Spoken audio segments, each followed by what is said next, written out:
solved, now the time is here. Mix them up as you're changing on the fly. Hip checks, hat tricks are gonna make them cheer.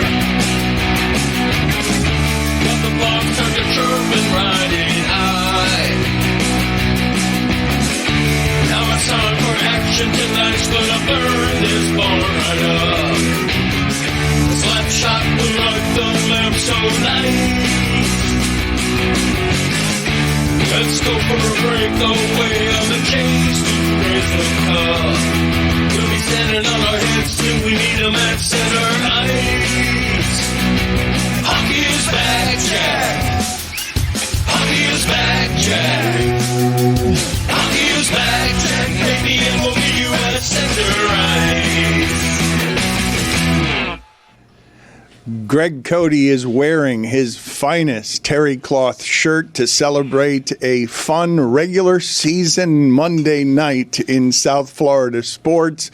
Always fun when the Heat beat the Knicks. I think the interesting story from that game is what is Khalil Ware going to become, right? Because freakishly athletic. It's still strange to me to see someone that size be able to move that way. It's still not a normal thing for me. I know it's normal throughout the league and it's human evolution, but still weird to see that. 3 of the 4 All-Stars didn't play for both teams, so it's not representative of anything except that you can't trust Karl Anthony Towns when he's the best player on the court because he needs to be better than he was at the beginning of the game. So we'll talk about Heat Knicks in a second. But first, the Panthers scored 8 goals last night. Now, I saw one game this season at Anaheim. Anaheim's pretty good this year. They're offensively very good. And when I was in Los Angeles, I was watching the game against Anaheim, and I legitimately got fooled by the amount of scoring Anaheim was doing in the third period because I asked my friend on 2 of the goals, is that a replay from the last goal? Like, did they just score again? And they just kept scoring in the third period, a period that the Panthers owned the last 2 years and owned again last night. Wait, were you there and you thought you were watching a replay? No, I was watching on television. That would be funny. I was not in Anaheim. I was in Los Angeles. That'd be weird. Yeah, I was in Los Angeles watching on television. Oh, okay. Because I wouldn't normally be watching the Anaheim Panthers game that late at night. I'm not a West Coast hockey guy after 11 p.m. I just think it'd be strange Florida. if, like, you're at a game and then something tell you, like, am I watching a replay? That but would no, you're there. That would be strange. Yeah. Now, you watch all of the Panthers games. Do you also watch the West Coast games, though? You stay up until midnight and 1 o'clock in the morning when they're West Coast traveling? Excellent question, Dan. For the rest of my life, yes, I had always stayed up for the West Coast games. I'm starting to feel my age now, Dan. Uh-oh. I'm having a very hard time staying. Like last week, the Heat and Panthers were both on the West Coast at the same time. I faded for all the games. I couldn't do it. I'm getting a little bit old. That was a fun one last night. They scored 8 times. They annihilated Vancouver, which took a 2-0 lead in the game. And all they need to do is just get the season to Barkov and Kachuk in a place that's not in disrepair. They don't even need to be among the top 8 teams. They just need to be where they've been my entire existence as a Panther fan before they started winning, which is 5 or 6 points out of the final playoff spot. So, Roy, your thoughts so far? Another 1,000-point guy for the Panthers. I can't believe what's happening with the Panthers. None of this is still normal to me. To see them have the historic players, to see them have the celebratory nights where they get to go and interview the family because someone else is arriving at 1,000 points because their team is so deep. But both the local teams, the Heat and the Panthers, are really deep. The Heat are doing what they're presently doing, just staying above 500, waiting for their all-stars to get back with their bench. They're doing that with their depth, and the Panthers are doing the same thing. So, Roy, where are you on what the Panthers have done so far this season? Because they look pretty mediocre, but that's fine. You're fine with them looking mediocre. They need to not be bad. Well, they look mediocre because there are about 6 players who are injured right now. Yeah. That's what tends to happen. Including their 2 best ones. Yes, exactly. But Brad Marchand has registered a point in all but 2 games this season, so he's keeping them afloat. I mean, no Barkov, no Kachuk. They're missing a defenseman in Kulikov as well. They're missing their fourth-line center. And Carter Verhaeghe's been a ghost so far this season. Like, you can't wait for Barkov. Who knows if he's going to be available at some point. Although, there was video footage last week. He was, like, working out at a public park. Without a brace. He had no brace on. Please, come on. That made me feel good, Greg. Yeah, but let's not be doctors here and claim a miracle. Barkov is out for the season. I would be shocked if he came back early. I don't think that you can say that, given that this early he's able to have weight bearing on what was a bad injury. I don't think you can say he's out for the season. In fact, the talk around the team, Roy, you're around it more, but the talk around the team is they have the quiet expectation that he's going to get back before the playoffs, correct? Absolutely. Like, he's rehabbing without crutches now. Barkov told Eric Spoelstra 5 months. Yeah. That's what he's aiming for right now. And how long has it been? How many months? It's been a month First and a aid half. training camp. Okay, yeah. so 3.5 months would be what point in the season? March? Okay, so if you don't need him desperately, are you going to take that chance, bringing him back early? Well, desperately That's all I'm means saying. what? Like, they need him to win a Stanley Cup, so yeah. Well, okay, all right. I have different expectations about that. Well, so you say don't be doctors, but you're willing to say that your prognosis is more accurate than Barkov's. My prognosis is based on what the doctors have said thus far. I haven't heard anybody connected with the Panthers go on the record saying Barkov will be back soon. Oh, but they won't do that. There's no circumstance under which they would do something like that. They would rather underpromise, overdeliver in that spot. Okay, all right. I mean, you guys may prove right. I'm just saying, if I were a Panther fan, I would not expect Barkov. Okay, Kachuk soon. So you don't. I understand that you don't want us to be doctors, but when a month and a half into rehab, you're seeing somebody who, on a bad injury, is releasing video showing that he's in a park and he's putting weight on the leg. He's not limping. He's not walking around gingerly. He's running through a workout. I understand it's not. It's not being on ice, and it's certainly not playing in an NHL game. But if he's got 3.5 months and is already weight bearing on the injury, I mean, I'm willing to make a prognosis that hockey players, being totally insane, that there's no circumstance under which the captain and best player and best two-way player in the sport isn't going to try to get back as fast as he can, so he's not starting with playoff action, Greg. Right. Like, you do not want to. You don't want your first games to be the playoff intensity. So I'm guessing that the goal is to get back and to test his body in a way that if he doesn't have a setback, he will. What are you smiling about, Amin? I'm just saying, like, Better get on board, Amin. Sometimes you want to pull back a little bit as to not arouse suspicions. A guy a month and a half after surgery is out here running.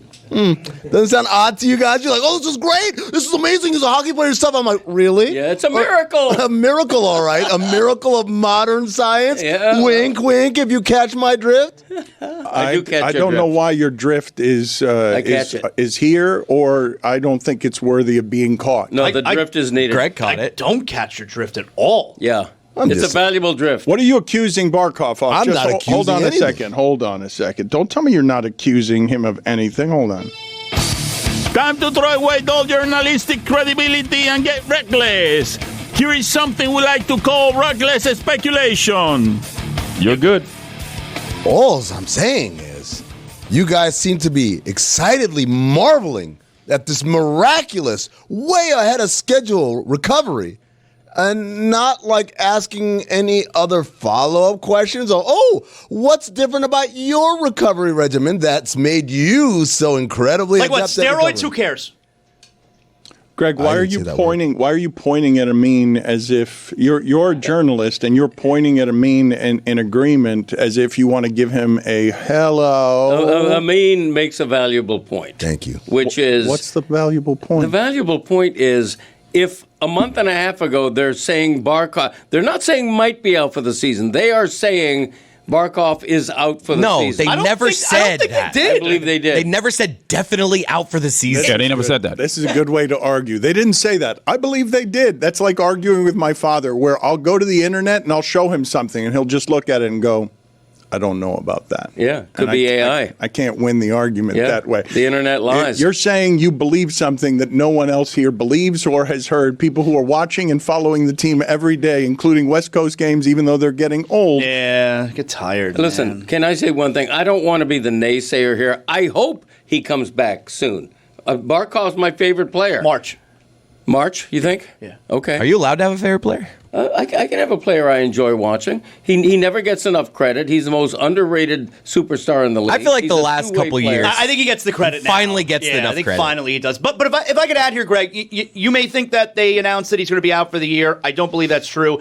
If they actually, if they were certain he was going to be out for the year, they would have made the arrangements where they can replace his salary in the salary cap. And because they did not do that, they can only replace 30% of his salary. So that would tell you they're holding out hope he's going to be back. Otherwise, they would have made the arrangements to get full salary cap relief. All I'm saying is let's not oversell and put too much stock in a video of him not wearing a knee brace at Holiday Park. It doesn't really mean much to me. Now, you guys are reading a lot into it. What about I him hope you're telling right. Spolstra that he was going to be back in 5 months? What about that? Why would he be telling the basketball coach that he's going to be back in 5 months? Well, he did. Whether I don't know his internal motivations. What is my dad doing right now? But I'll tell you what he's doing. He's asking questions while the rest of you guys are just eating at the trough. Yes, thank you. You're telling me. Let me point out something that Zaz just did. Zaz said, "Hey, if he was going to be out for the year, they would have applied for the salary cap relief, right?" So you're telling me he gets injured in September, tears his ACL and his MCL. Hold on. At that moment, the Panthers are like, I think he'll be back soon. They haven't seen any rehab. The injury just happened. It's the beginning of the year. And they said, you know what? Let's hold out hope. What do they know that we didn't know in September? Something about a recovery that could be, quick enough to be back in the year. Good. I hope you're right. I hope what you're insinuating is right. That's not a bad thing. I feel like my dad doesn't know what he's agreeing with when he agrees with me. No, he knows. He knows. How dare you? Good. Here's another question. What is Tyler Hero telling Paul Maurice about when he'll be back? Yeah. Because if we're talking to other coaches, not even in our sport, Exactly. I'm curious what's happening. Okay, here. but Barkov is a huge Heat fan. Matter of fact, he was at the game the other day, and he went and visited Heat training camp right after having the surgery. He loves the Heat. This is an amazing thing, though, to watch from a longtime journalist, okay? You, who have no information talking to Barkov, questions Eric Spoelstra, who has information from talking to Barkov. You think you're right and then question both Barkov and Spo, even though you have no information. We have video, we have Spo quoting Barkov, and we have you saying, I have no information, but I think everything I'm seeing and hearing is inaccurate. Look, I appreciate that Dr. Spoelstra has advocated that that Barkov will be back sooner than others think. I hope he's right. I hope Barkov plays tomorrow night. I don't even know if they're scheduled tomorrow night. He's questionable. I hope he comes back as soon as possible, if not sooner. But let's just, pump the old brakes and not worry about that. Let's worry about Tkachuk coming back if he has time between his podcast and attending games. Yeah, for real. What are these guys doing? Instead of, you know why? You know why, Greg? He's got time to do all that? Modern science.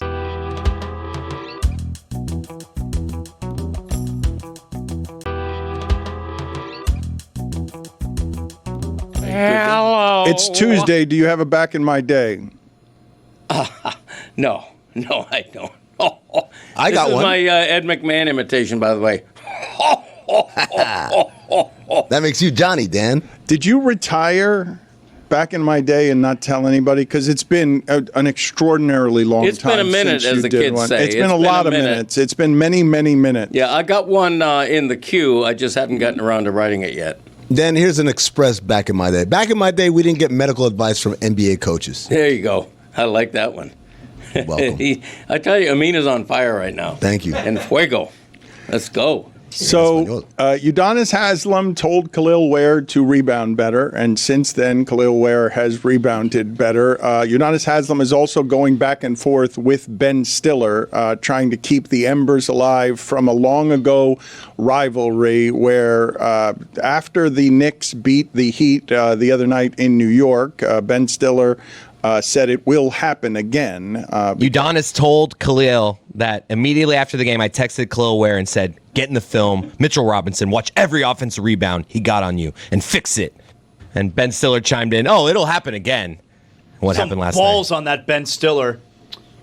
Better watch your mouth. They do love Mitchell Robinson in New York. Mitchell Robinson, not as much as they loved Isaiah Hartenstein, but they do love Mitchell Robinson. They think he's key, and he is key against Cleveland. I don't know how and why, but he presents matchup problems for Cleveland that are totally confusing to me. That's because he's someone who, going into last night, was averaging 6 offensive rebounds per game in 16 minutes per game. He's a freak as an offensive rebounder. So then UD wasn't going to let that stand. I mean, you think he's going to let Ben Stiller talk that kind of way, just say things all willy-nilly? So then UD responded to Ben Stiller, big fan, but this clearly ain't yo lane. Yeah, and he did that while putting up a photo. And it's the best photo to put up of Ben Stiller that's not with him with sperm in his hair and something about Mary. Amazing.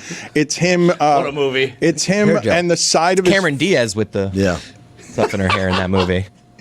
It was on What his ear. version did Dan watch? It was on his ear, and then she. I was picturing the hair up. My bad. Yes, good correction. You know about that, Jizz?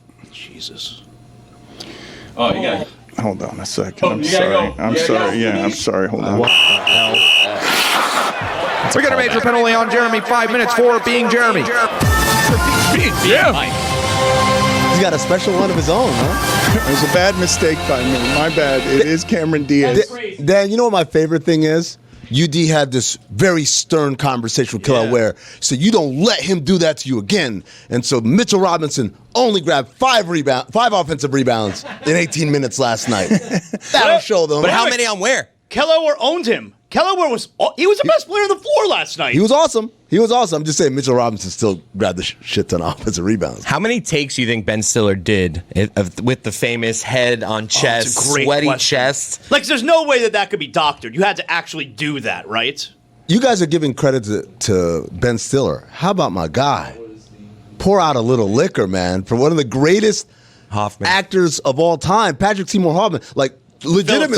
Philip Seymour. His brother Patrick, though, he was a good actor, too. A lot of people don't talk about him. But Philip Seymour Hoffman, one of the great actors, like legit, I'm not trying to be funny here, like a thespian, right? It's a tour de force performance. Absolutely. In that movie. And he starred in this stupid-ass movie and killed it.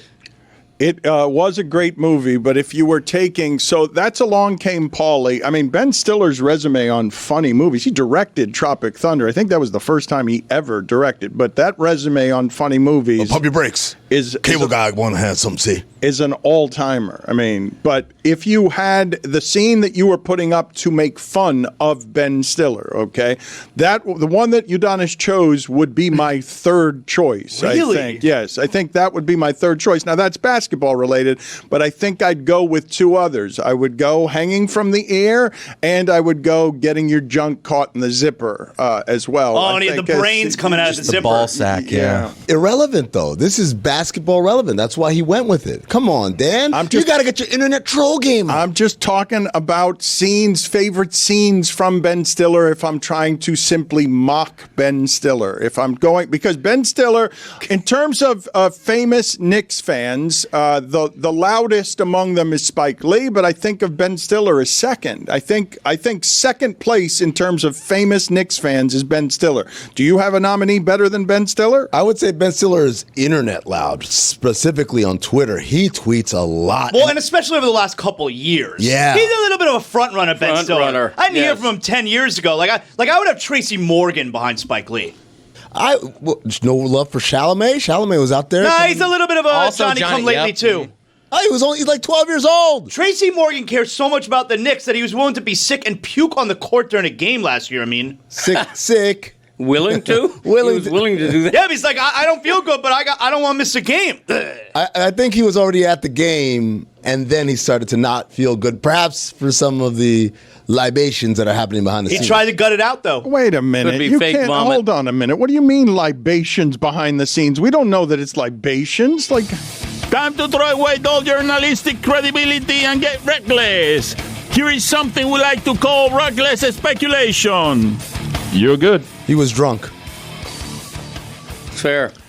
I mean, give me your expert analysis on what Khalil Ware is going to become, because this is not his ceiling. Last night at the end of the game, Karl Anthony Towns was having trouble getting his shot off at the end of the game. He doesn't have trouble usually getting his shot off. Now, I do think the Heat's Achilles heel on offense is going to be what you saw happen at the end of that game, where they're up 10, and then the last 3 minutes of the game, they score 3 points. You don't think Hero's going to help there? He will help, but I think they're going to have a problem with late game scoring, because when Hero was in the game and healthy, they had problems with late game scoring, because late games are different in the NBA than the rest of the game.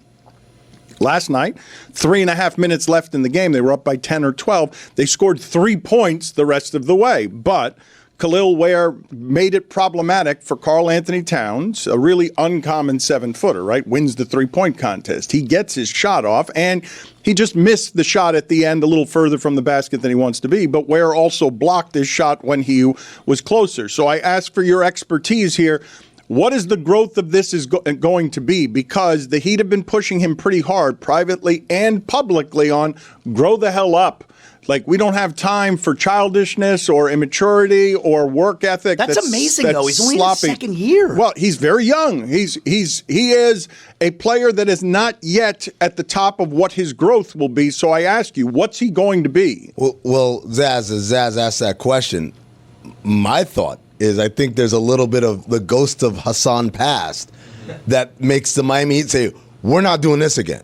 We're going to be on your ass from day one. So that's simply because he's tall? Well, no, there's a level of kind of space cadet of not always locked in. Like the idea, first of all, the idea that he closed the game last night, 6 months ago, that would have been unthinkable. Played over 30 minutes last night. Like, that usually doesn't happen. The number of minutes is cool, but the idea that Spo said this is a one-possession game, I'm going to have him on the floor. And made the play. And then he backs it up and makes a play is incredible. But just simply the trust that he can be out there and will not have a mental lapse and will not mess up. Now, here's the hard part for a young kid like that. Last night was probably the best game of his career. Okay, now tomorrow you got to go do it again. Yeah. And do it again, and do it again, and do it again. And that ultimately, Dan, when you ask me how good can he be, it starts with, can he be consistent? He doesn't have to be that great. But athletically, there's no reason for him to not be among the most athletic people on the court. Yeah, Duncan, every single time he's on the court. He has, oh man, I'm going to say this, and it's going to sound scary. Everyone brace yourselves. He has all the physical tools. That's what I'm talking about. To be a Wembanyama stopper. Whoa. That's what I'm talking about. What? The physical tools.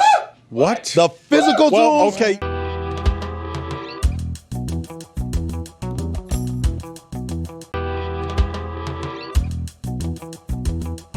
Someone who doesn't have the physical tools to be a Wembanyama stopper is one of the greatest, most versatile defenders we've ever seen, Draymond Green. I want to show you guys a ridiculous video of Draymond Green, who is, between 6'7" and 6'9". He is undersized. He's between 6'6" and 6'7". 6'9". He is. You know what he'd tell you? If you made me 6'9", I'll be MVP of the league. That's what he'd say. Okay, so he is undersized, but I've never seen him look like a toddler when trying to guard someone in the low post. You can make the argument that this is the most versatile defender and one of the best defenders we've ever seen.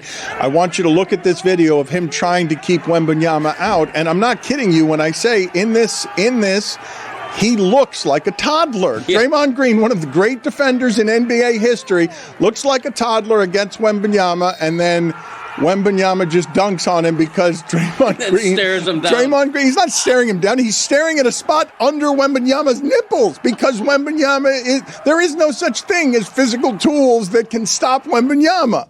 Well, not when you're 6'7", right? Like that could be problematic. And Draymond, what he's done there is literally the extent of the human capability given the physical tools given. He's being physical, he's pushing, he's also talking. I don't know if we have that sound of him saying the shit talk that was happening between him and Wembanyama during the game. But it's like he's doing all of these things to try and take away, but you can't take it all away. So the spin lob is there because he doesn't want him to get the clean catch right there, because if he turns and fires, Draymond has no chance.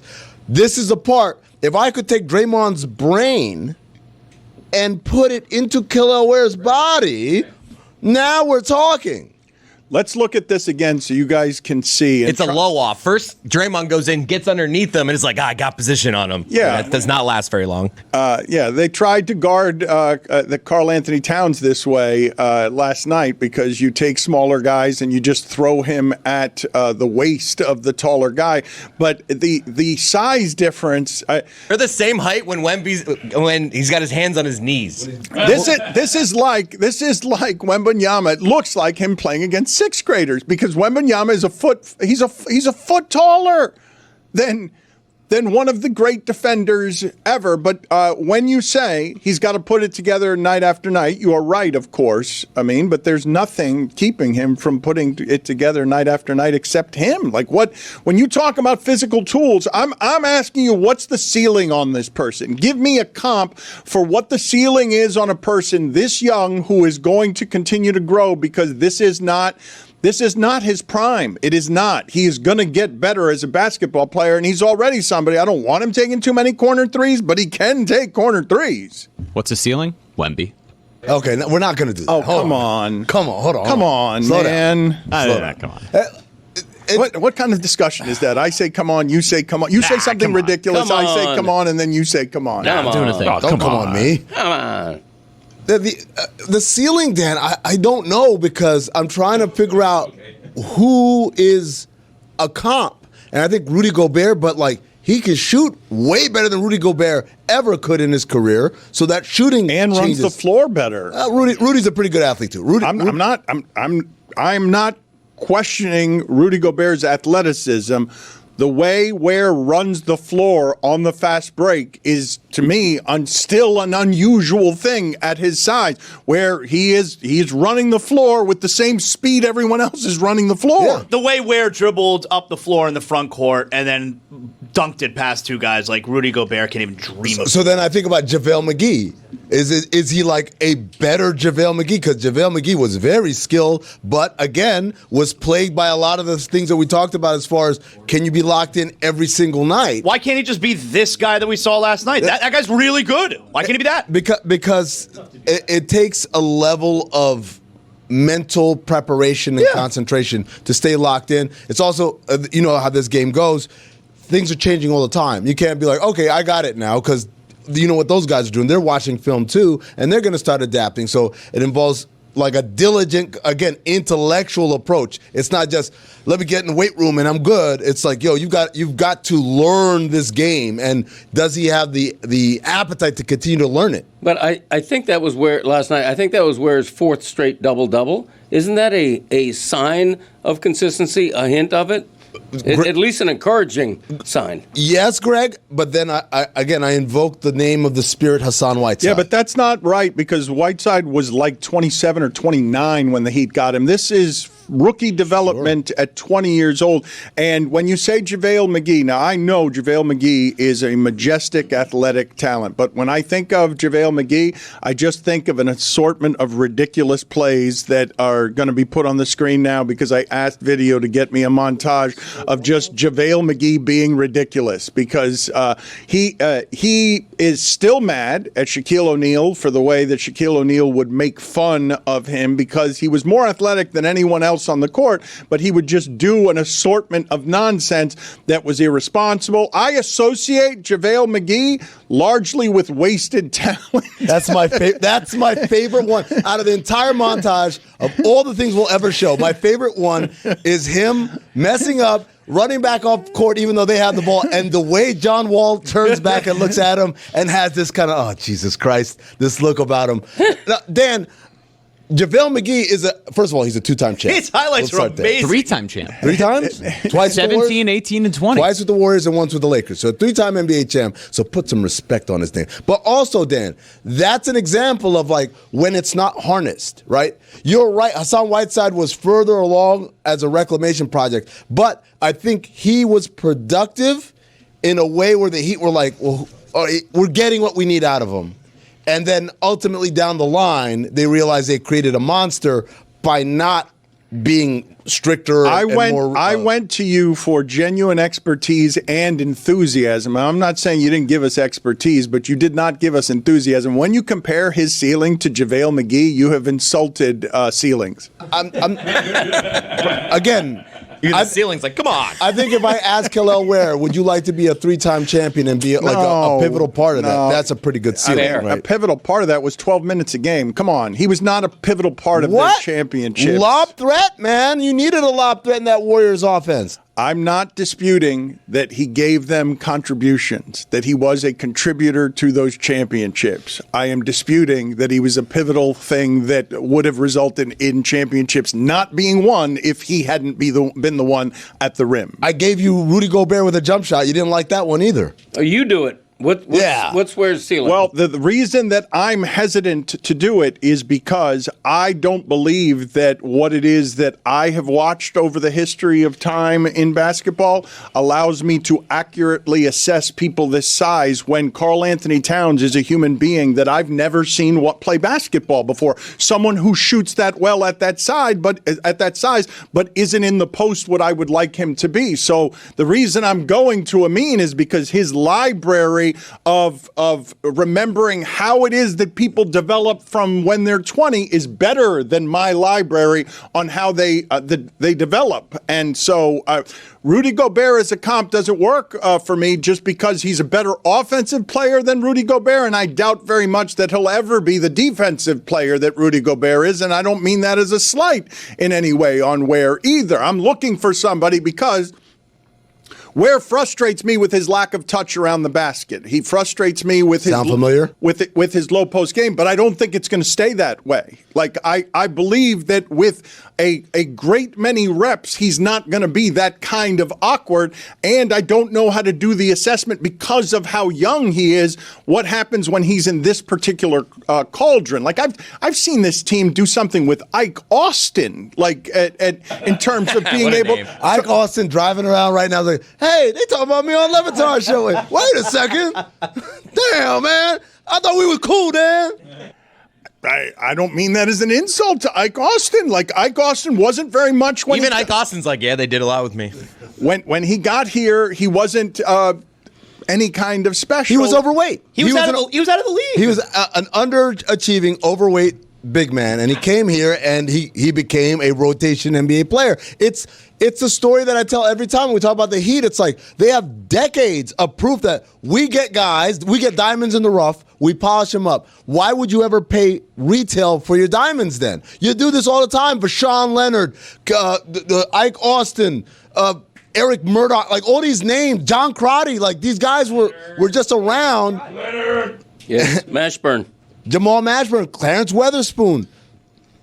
This season is a really interesting case study for the Heat, and so is this player individually, because everything that we're talking about with the Heat getting guys to overachieve, it's either guys who had attitude problems, right, in their previous stops, whether that was Hardaway, whether that was Mourning, whether that was Jimmy Butler, getting them to overachieve. Then looking at the undrafted players that they've done this with, taking guys that, hadn't reached their ceiling. Now you have, whether it's Khalil Ware, even Davion Mitchell, who was a lottery pick, who has yet to find his footing. You're taking guys with higher ceilings, talented players, and seeing if you can unlock the best of them. For that matter, 10 years into his career, Andrew Wiggins is having a career season. So it's interesting to see the way that they'll be able to do it, and Khalil Ware is the perfect case study of that Heat cauldron that you speak of. Let me correct your young ass. Tim Hardaway wasn't an attitude issue. It was we thought his knees were done. Like he was bone on bone. And Golden State also benched him for Sprewell. That's right.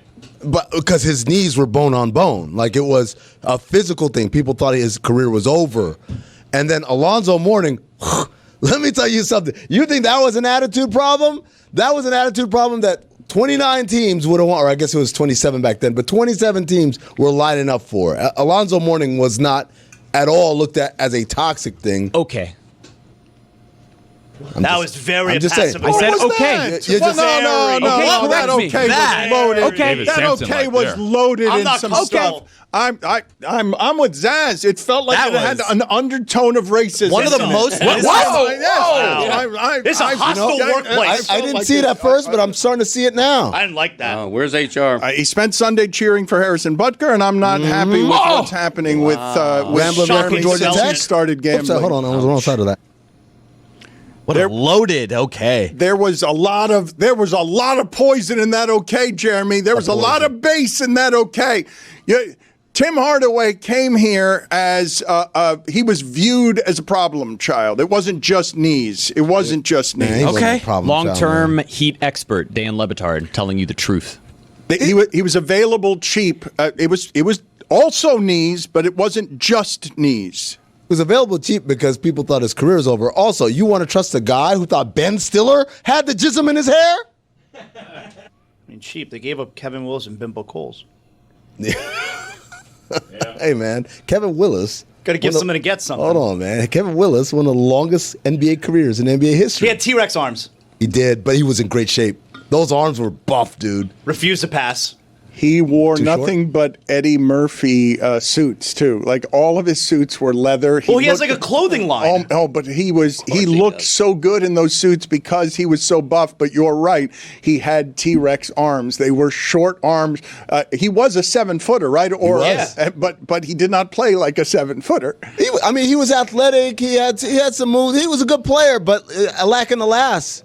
Having short arms kind of is like a hazard in the workplace in this sport. Greg Cody's having a bad arm day again, I think. Well, I was just curious, when did the alligator arm become the T-Rex arm? Because it was always the alligator arm for short. It's either one. 1993. I think alligator 1983. arms. I don't think alligator arms are short arms. I think alligator arms are scared arms. Arms that you retract when you're going over the middle. T-Rex arms are just your hands are attached to your nipples. Like You think right. you think an alligator's arms are scared? Yeah, that sounds. Have you ever I fought thought an they had- alligator? I thought they had the same meeting, but Jeremy says you're right, Dan. alligator arms are scared arms. Look at me, I'm Kevin Willis. I'm gonna tell you right now, I ain't never seen no alligator that was scared. You seen one, Greg? No, hell no.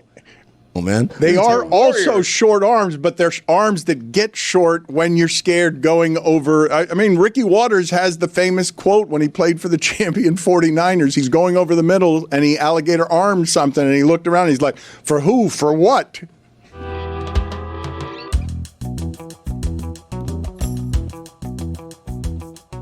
This episode of the Dan Le Batard Show is presented by DraftKings. DraftKings, the crown is yours.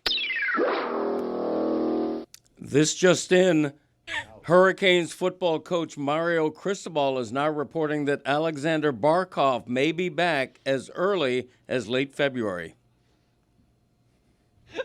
That's big. big news Yes, from a reputable source. it is. Wow, got a lot on his plate. Trying to get in the college football playoff, but yet he's talking to Barkey? Good for him. Go, Mario. You go, boy.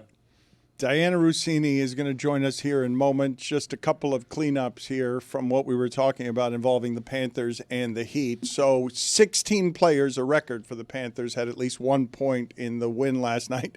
They scored 5 goals in an 11-minute span after going down 2-0 at the end of the first period to the beginning of the second period. So that's 5 goals in 11 minutes. And also, that Khalil Ware experience last night, I don't think is recreatable because they've lost the offensive rebound battle in 8 straight games. And with Bam in the lineup, they're the best defensive rebounding percentage in the league. Without Bam in the lineup, they are the second worst in the league. I don't think that's a matter of effort and will. I think that Bam has a skill set that is unusual. I don't think that is taught. I believe you can either offensive rebound the way Mitchell Robinson and Andre Drummond do, or you can't.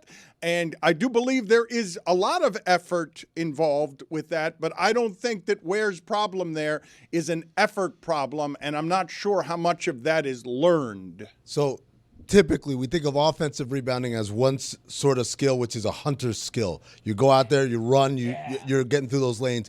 Defensive rebounding is more positional based. It's more IQ. It's more also communal. So I'm boxing out sometimes not so I can get the rebound, but so my teammate can get the rebound. So if you are a guy, typically you'll find guys who are good offensive rebounders and poor defensive rebounders are the ones who are really athletic, long arms, and like hunting the ball, but aren't so good at the positional stuff. You want to hear Spo detail what Sasha Barkov told him in the training camp? Video confirmation, yes? Sure. All right, Greg, give it a look. Come on. You know, I see those kind of possibilities with Bam.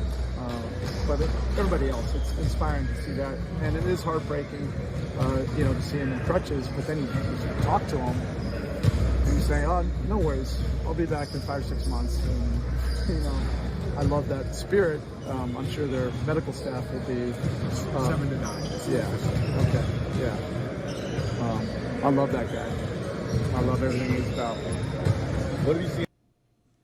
That backs up what I was No, it saying. does. you. Yes, in it that does. clip, Yes. you hear them say the team said 7 to 9. They never said out for the year, like you said they said. Okay, first of all, there's never been an athlete born who didn't think he was going to be back from injury quicker than maybe his team doctors did. I don't know about that. I think that's common. I think that's the fighter spirit. That's what you want from your athlete. But Spo, at the end of that, also said, well, I don't know what his medical team might think about that. In other words, yeah, he could be just being optimistic, just to be optimistic, of course. The doctors would like a word is basically Thank what you. Spo is saying, what Greg is saying, what I'm backing up. Because 7 to 9, by the way, that lands you in April, right? October, November, December, January, February, March, April. That's 7 months, right? That's when the playoffs start. So if he's back, It's going to be awesome when he comes back in February. well, you know what? According to Mario Cristobal, but if he does come back prior to 7 months, I'm just saying maybe you guys ask some questions as opposed to saying, oh, this is so amazing. In Greg's defense, Greg never said what Spo said that Barkov said. Greg said that the Panthers said that it was going to be 7 to 9 months. So it doesn't matter what Spo said that Barkov said. It's what Greg Yeah. said. We got a Well major put, penalty on Jeremy. Jeremy. 5 minutes for being Jeremy. Yeah, you're having a rough day. Well put, Jeremy. Senior NFL insider for The Athletic and the host of the Scoop City podcast. He's working so hard day and night, like literally day and night. He's on the Heat broadcast talking to Ron Rothstein. He comes in here in the morning. It's unfair what we do to him, but he can't stop being Jeremy. Diana Rossini, as I mentioned, insider for The Athletic and host of the Scoop City podcast. Always lovely to see her. Her kids, less so. So explain to me what it is that's happening here, Diana, where we are in the process of getting you a Santa that you can use in a threatening manner on your kids. But what's happening here with your kids that you put on Twitter? Let's see this sound of kids wailing, please. Joey, off the oven. What do you want? What are you looking for? I don't know where your Allosaurus is. What are you looking for? No lollipops. This is chaos. That was It's great. just monsters, demons. Wow. Could not write it up better than that. Just- That was just let- art. Let me just see all of that again because I don't. What is the Asaurus? I want 2 kids there, by the way. If thank you're you. listening. There are 2 kids. One of them's playing with the oven, which is not something you ever want. I think one of them was asking for Jose Suarez. Joey, off the oven. What do you want? What are you looking for? I don't know where your Allosaurus is. What are you looking for? No lollipops. And the kids are in pajamas, so it's clearly either breakfast time or dinner time. Not a time for lollipops. Just before we get into the meat of this, though, just please, one more time at the beginning, I just want you guys to see this, what devil monster does this with the oven. The oven has to be secured from the inside because look at Joey just pulling like a total maniac demon on the oven for no good reason because he just wants to break the oven. Like, what's in the oven? Joey, off the oven. What do you want? What are you looking for? I don't know where your Allosaurus is. What are you looking for? No lollipops. Everyone knows the lollipops are in the oven, Dan. What's happening there, Diana? Please explain. Oh, every parent is sweating right now. Every parent has been there. So that day I was on the show with you guys, and I was trying to explain to you the witching hour, and the guys on the show that have kids, all like everyone had the same look, which is like, if you're a parent, you know what witching hour is. And it's between the hours of usually 4 and 7, 7:30. And they just turn into these monsters. Like just the fact that just look at Mikey's asking for a Calosaurus and an Allosaurus, which I don't even know what they are. He can name all the dinosaurs. And then Joey's like, well, I don't really know what I want, but I'm just gonna go for it. I want a lollipop, There is something there that I feel like I have to defend Joey. So you're right, like he was pulling on the oven there. And if you notice, the oven is locked, right? Like as you noticed, we don't use that oven, so there are lollipops in that oven. So that's why he was asking for it, because he knows they're in there. Wow. But it's tinted, so he can't see. But he's seen me put the snacks in there to just hide from them. So. Look, every parent's been through it. I am certainly one of a million gazillion people, but that was my way of I tweeted it just at you so you could see, like, this is what I'm talking about. You can't explain it. They're just out of their minds. And I got to tell you, I had so many people reaching out after that video of just like, dude, I know. It's okay. Wait a minute, Diana. You're using your oven as storage? Yeah, isn't that where everyone keeps the kid treats? Yeah, I am. Because we have two. We have one on the top and one on the bottom, and the one on the top we use. The one on the bottom we never do. So we just use it as like a little candy stash spot, so they can't get to it, because otherwise they find ways to get to the candy. Why would it just stash it in the one on the top and use the one on the bottom? Oh, that doesn't make sense. Now look, we've had this problem before where. Because the thing you should be asking is, what if somebody turns that oven on? Like, we got a problem. So my dad likes to take care of the birds in our backyard for us because we don't pay attention to anything. And he's like, you guys have this beautiful birdhouse. Like, I'll come over during the week and feed the birds. Like, he's retired. He's got nothing to do, obviously. So he thought it would be smart to take this, by the way, this was a gigantic issue in our family. And I want your thoughts on what you think. He took the birdseed, the bag of birdseed, that big plastic bag you get at Home Depot, feeds the birds, then takes it and puts it in the grill because he didn't want the deer or other animals to eat it. My husband comes home from work, always does the same thing, runs outside, turns the grill on to warm it up, to get dinner ready, and runs back in the house. Wow. So you're eating birdseed for dinner. So you got fried birdseed as what do you? sets No. fire to it? It pops like popcorn, right? A beautiful grill that was destroyed because it caught fire and it burned through everything. And it was a whole thing. So my father's perspective was not like the normal person, which is, Kevin, I'm sorry. Like, that was a dumb move. Who puts birdseed in a grill? He was like, what idiot doesn't open the grill to check before you turn it on? So we have had this like 6-month debate in our family of who was in the right here. And I would love your thoughts. Do you think Kevin was in the wrong for just running out there and turning the grill on and not looking? Because why would there be birdseed in there? Diana, do we have the same dad? Possibly. That's my takeaway, because that's exactly the type of thing my dad would do. Yeah. Like, what? And the thing is, he made Kevin feel terrible about it. Like, and Kevin questioned himself. He's like, is it actually unsafe that I didn't open it? I'm like, you probably should check. But it's just you using the grill every night. Like, I get why you didn't look. Because, again, who puts birdseed in a grill? Diana, do you have a garage? I do. So why is the birdseed not in the garage? Great question. Say that to Ricky Rossini. Don't say that to my dad. Does things all the time that make no sense. And then he's just like, well, that's your fault. Yeah, he needs a job. I don't think, though. I think that was actually smart of your father, but he needs to tell somebody that he did that. Like, he doesn't, there's another step there. You do want to keep it away from the deer. You don't want birdseed just around, so now you've got an animal problem. Yeah, well, the deer and my son's out there anyways, eating the bird. Maybe that bird seed's for the boys, actually. But if you think about it, now that you're refreshing my memory of the issue that we had with this, it is stupid for me to keep the lollipop bag in the bottom oven because we just experienced what it's like to do that. Put it on the poll, please, at Le Batard Show. Do you know anyone who puts the lollipops in the oven? And also put on the poll, have you ever used your oven for storage? Yeah, the other thing I would mention, just parenthetically, deer know how to open a gas grill. Like deer will smell what's in there and then use their long snout to open the lid like that. I've seen it happen. Really? Yeah, yeah. When did you, Greg? Stop. No, deer. They're not ambidextrous or anything, but a deer. Picture the long deer They're just snout. righties. It gets under the thing. What is he doing? Talk it out.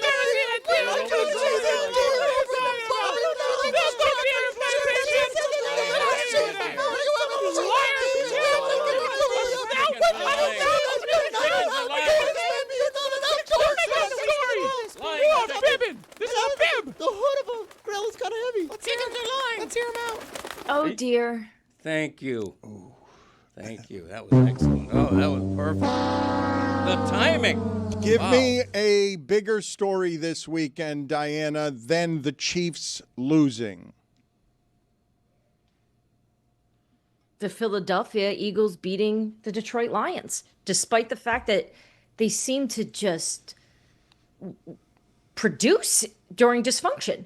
There's so many stories about what's going on there, and they don't care. Their defense stepped up, and I would argue that what they're doing right now, they could win the Super Bowl. Despite the fact that the offense is still not even that good, if the defense is able to play the way they did against the Lions, who I think we can all agree a very good NFC team, I think we're going to see the Eagles in the Super Bowl again. Oh, but not without Lane Johnson. They're 12-23 when he doesn't start. And you told us last week he's their most important player. They'll get to he'll probably miss the regular season, but they'll get to the playoffs. If you look at around all the NFC teams, Philly to me is the least one I'm concerned about where they play. Like they travel well, they're fine. Whereas obviously the Lions, Jared Goff needs to play indoors, right? He's better indoors because what we saw on Sunday night, I think we saw a lot of weaknesses there. So they're going to try to get, the first seed there. But I think for Philly, they'll be all right. But you're right.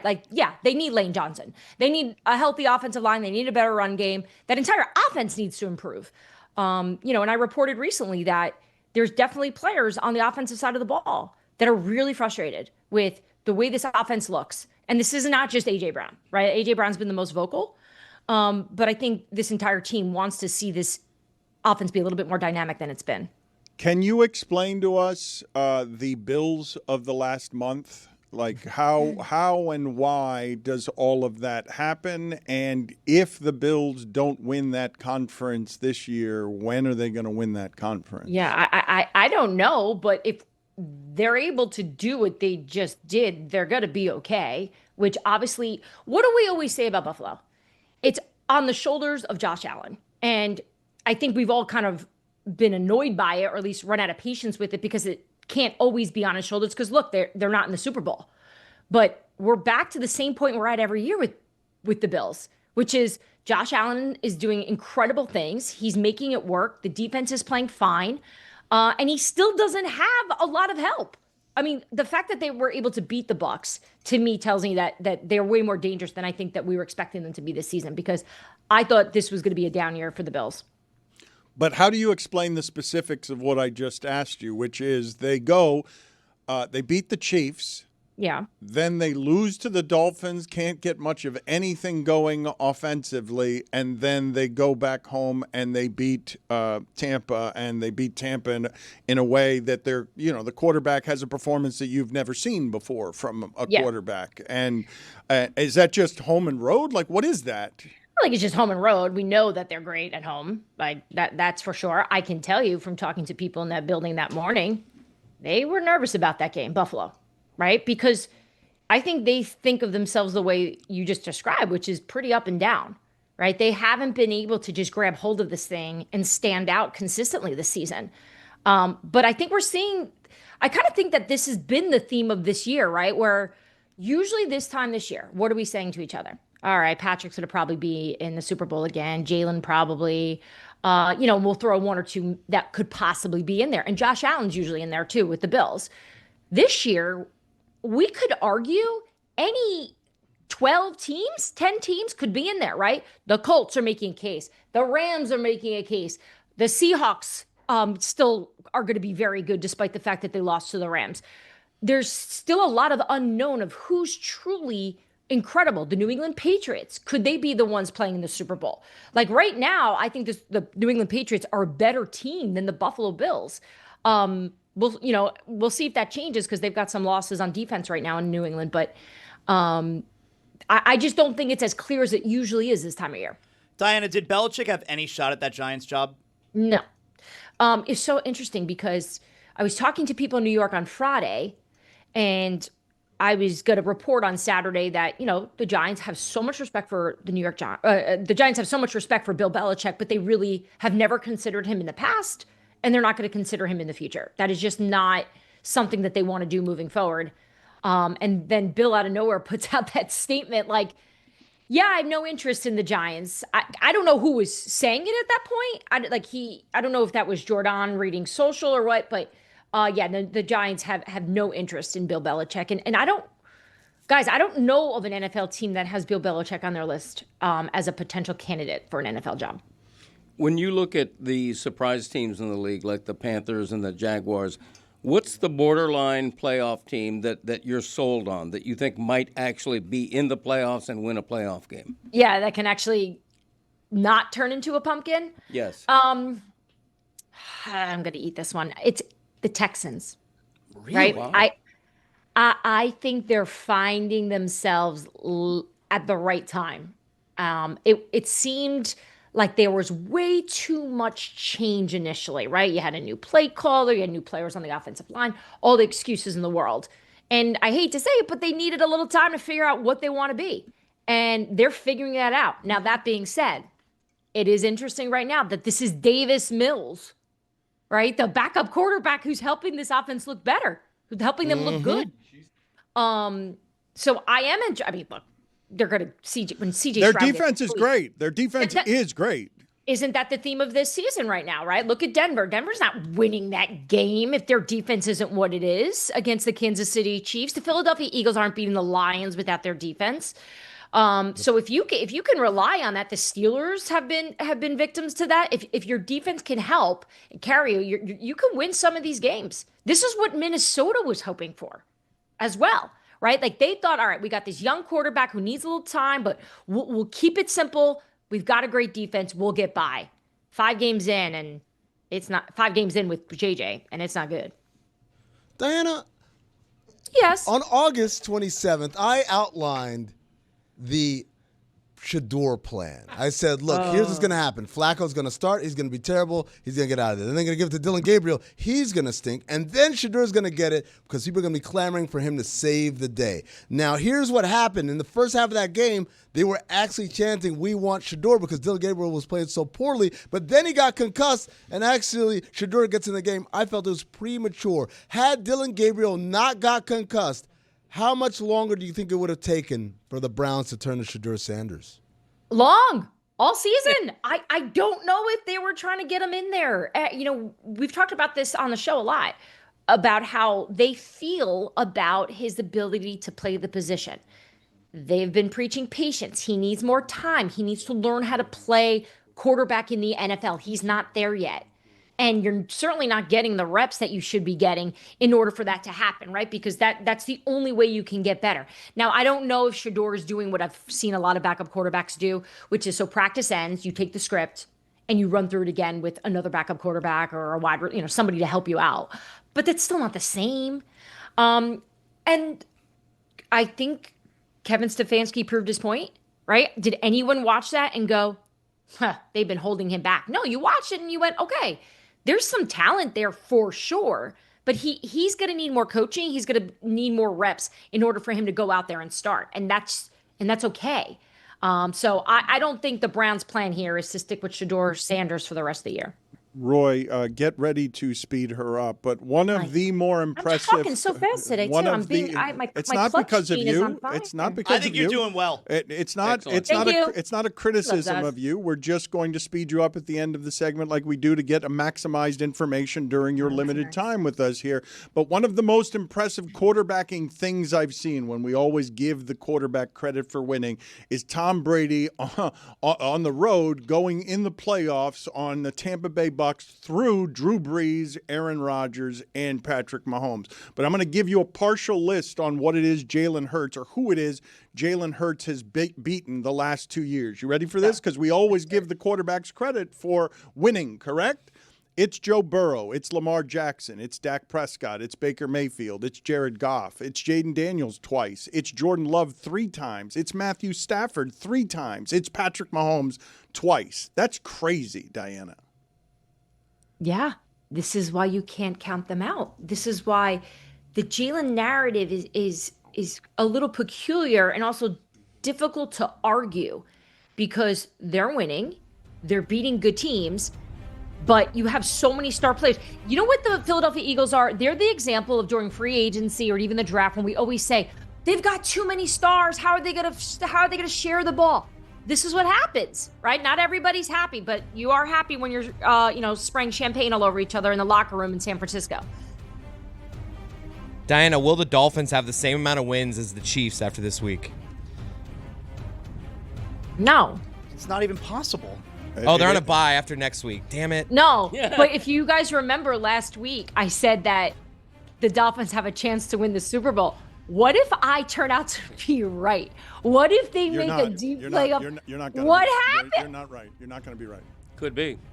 Have some hope, man. No, it can't. You are negative. It can't He be. really is. I'm a believer. Will Daniel Jones outduel Patrick Mahomes and the Colts beat the Chiefs? No, I don't think so. I think at the end of the day, guys, this may be, you may not agree. I actually think this Chiefs team right now is slightly better than the Chiefs team we saw last year. And they played in the playoffs. Like, they've got a good run game. They've got good receivers. They just don't have luck on their side right now, right? If you saw last year, they were winning those one-score games. They're 0 for 5 in one-score games this year. So I just think they need things to just fall their way a little bit. So in relation to the Colts, I think Patrick Mahomes, an angry Patrick Mahomes who says after the game it's all his fault, that's not going to happen again.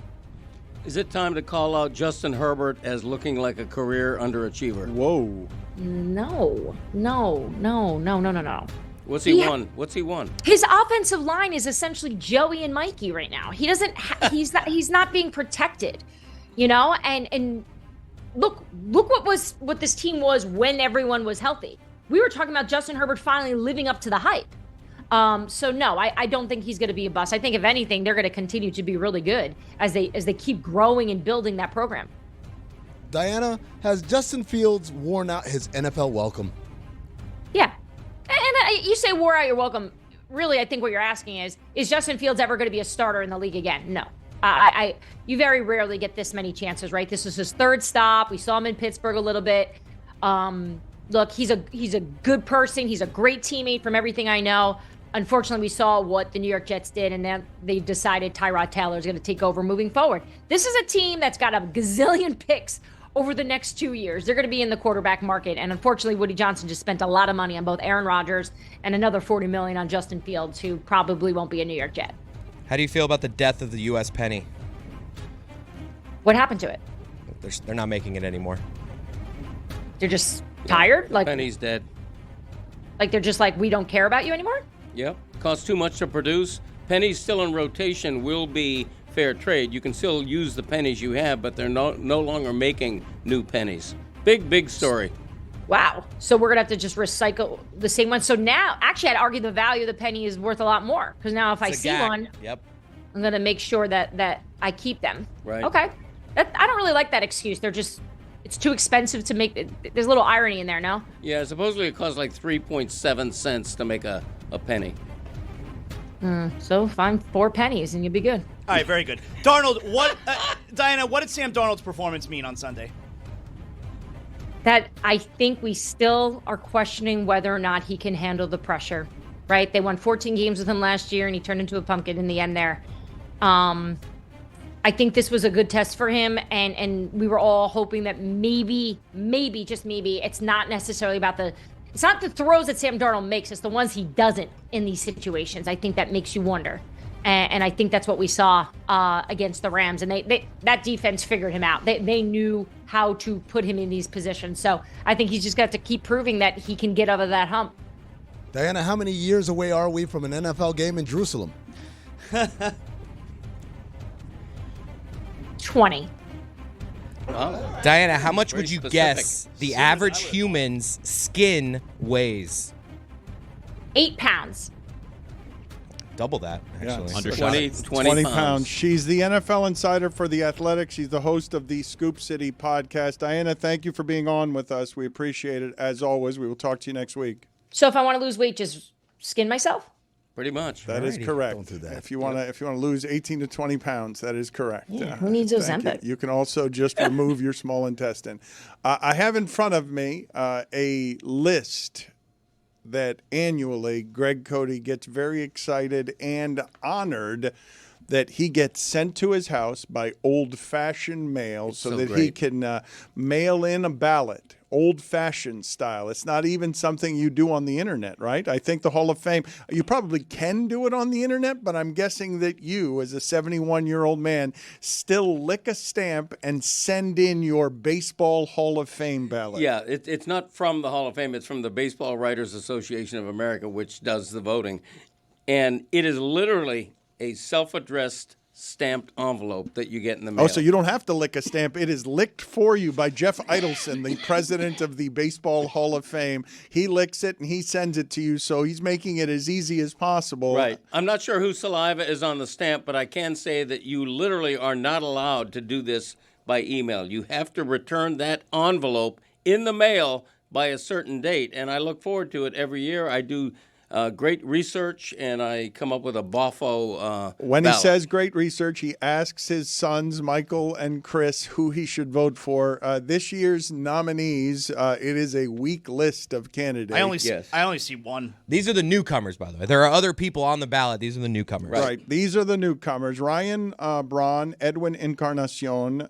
He has trouble with that name at a minor league game. See if you can find Greg Cody having trouble with that name at a minor league game. Why'd you skip Shin-Soo Shu? Gio Gonzalez. I didn't. I've got 10 other names to get to here. I haven't skipped it. I haven't skipped it. It's still You on skipped here. it. It's Ryan. You went Ryan Braun. I have not skipped it. I'm getting to it. I've got 12 names in Why front of would me. you alphabetical I've got order? two Out of names. order. I Look at got this two list. names. Shoe, I've got shoe, 12 right there. newcomers here, and you attacked me after I said got the two same of list them. in front of me. I've got a different list in front of me. Well, you got the special list. I've got a special Dan Le Batard list sent to me by Jeff Idelson with Jamar Chase's saliva. Show us the list. Asian bias. Alex Gordon, Cole Hamels, Matt Kemp, Howie Kendrick, Nick Markakis, Daniel Murphy, Rick Porcello, Hunter Pence, and I don't think I mentioned... Again, you're really out of order.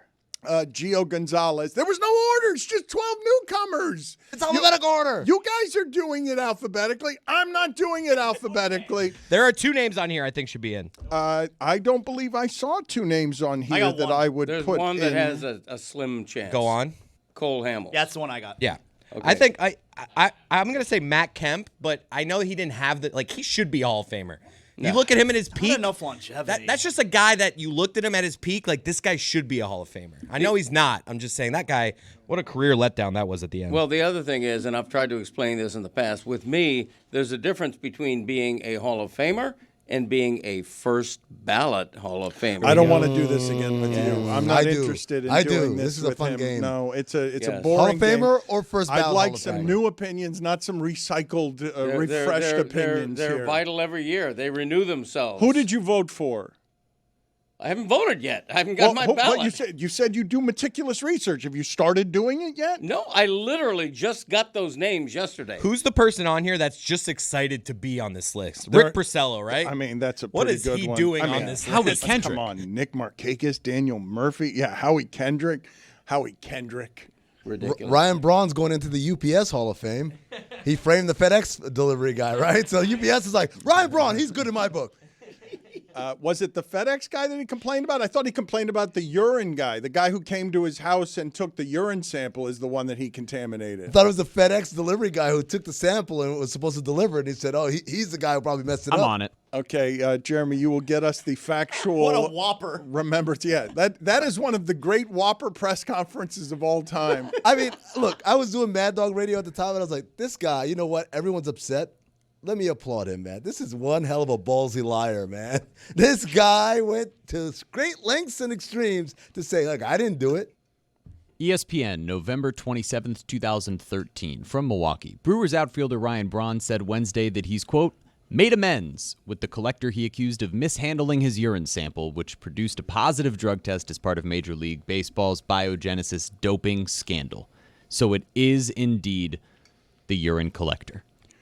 That was one of the amazing press conferences of my lifetime in sports, because I will tell you that his conviction was such, and he leaned into it so much that he made me believe him. That's how you do it, Dan. He's won Palmeiras too, right? I mean, Palmero shaking his finger at Congress was certainly strong, but the Ryan Braun press conference, see if you guys can find a condensed version of that so that I can show the people what a giant lie this was. And I will again recommend the movie Screwball, the documentary that Billy Corben made. I don't know if you guys have yet seen. I have not yet watched it because I was told on HBO Max that Alex Rodriguez had an editorial hand in Alex versus A-Rod, the quote-unquote documentary that is on HBO Max. The real true story of what an incredible clown show the baseball steroid era was that came through South Florida with Ryan Braun, through tanning salons and just strip mall clinics, is so laughable. It's so funny, the amount of incompetence that went into Manny Ramirez and A-Rod and Ryan Braun just going to the local strip mall. And there's so many of these in South Florida, so many of these anti-aging clinics. The amount of incompetence would make you aghast to know that this was not some systemic multi-million-dollar science experiment with people who were doing very smart things. It was just a unfathomable clown show. So I urge you to find Screwball wherever it is that you get your documentaries by Billy Corben. Now, Dan, respect to your nominations of Ryan Braun and Rafael Palmeiro, but Lance Armstrong would like a word. Oh, yeah. He destroyed people's careers to make that lie live on forever. I'm not with you with the Lance Armstrong stuff, What? man. Yeah, you know what? He raised an incredible amount of money for cancer research. He destroyed people's careers. But he's trying to save lives. No, he wasn't. First of all, Live Strong was not about curing cancer. It was just about making cancer patients more comfortable. Pretty good thing. Good thing. Good thing. Also, he was a piece of not only cheating, but destroying people. All right, hold on. Exhibiting the behavior of a piece Sorry, of I shit. apologize. In fact, no, wait a minute. No. Your apology's not good enough. We're going to have to know. What you just did there is not acceptable, so I'm going to have to. Is that I'm what I'm sorry. looking for? Minor penalty, 2 minutes for a shit contribution. How about allegedly a piece of shit? I just think the Lance Armstrong thing is complicated. I don't think it's very cut and dry. Well, but what he was saying is just the adamance and the defiance of the lie, Sure. how bold-faced the lie was, and it's a good call by him when he says Lance Armstrong would like a word, because Lance Armstrong was absolutely defiant in a way that made a lot of people believe him and feel all the more betrayed because they believe the strength with which he argued his position. And he did ruin people. Which he did for several years. Like, he was adamant in a way that's a good call by Amin. That was stronger than the one press conference that Ryan Braun gave on a field. I think he was on a field in Milwaukee, and we're going to get that sound for you. But he also did behind the scenes, apparently, and I forgot this part, called Dino Lorenzi Jr., who was the man who handled the urine sample, an anti-Semitic Cubs fan. What? It's pretty good. Accusing him of both, being an anti-Semite and a Cubs fan. Which would make him hate Ryan Braun more? I actually think the Cubs fan, because Ryan Braun, half Jewish, full brewer. Well, we gave him half Jewer, full brewer. No, Hebrewer. Hebrew Hammer. Yeah, we called him the Hebrewer, and I thought that was one of the great nicknames of all time for Ryan Braun. Anti-Semitic Cubs fan. Yeah, it was.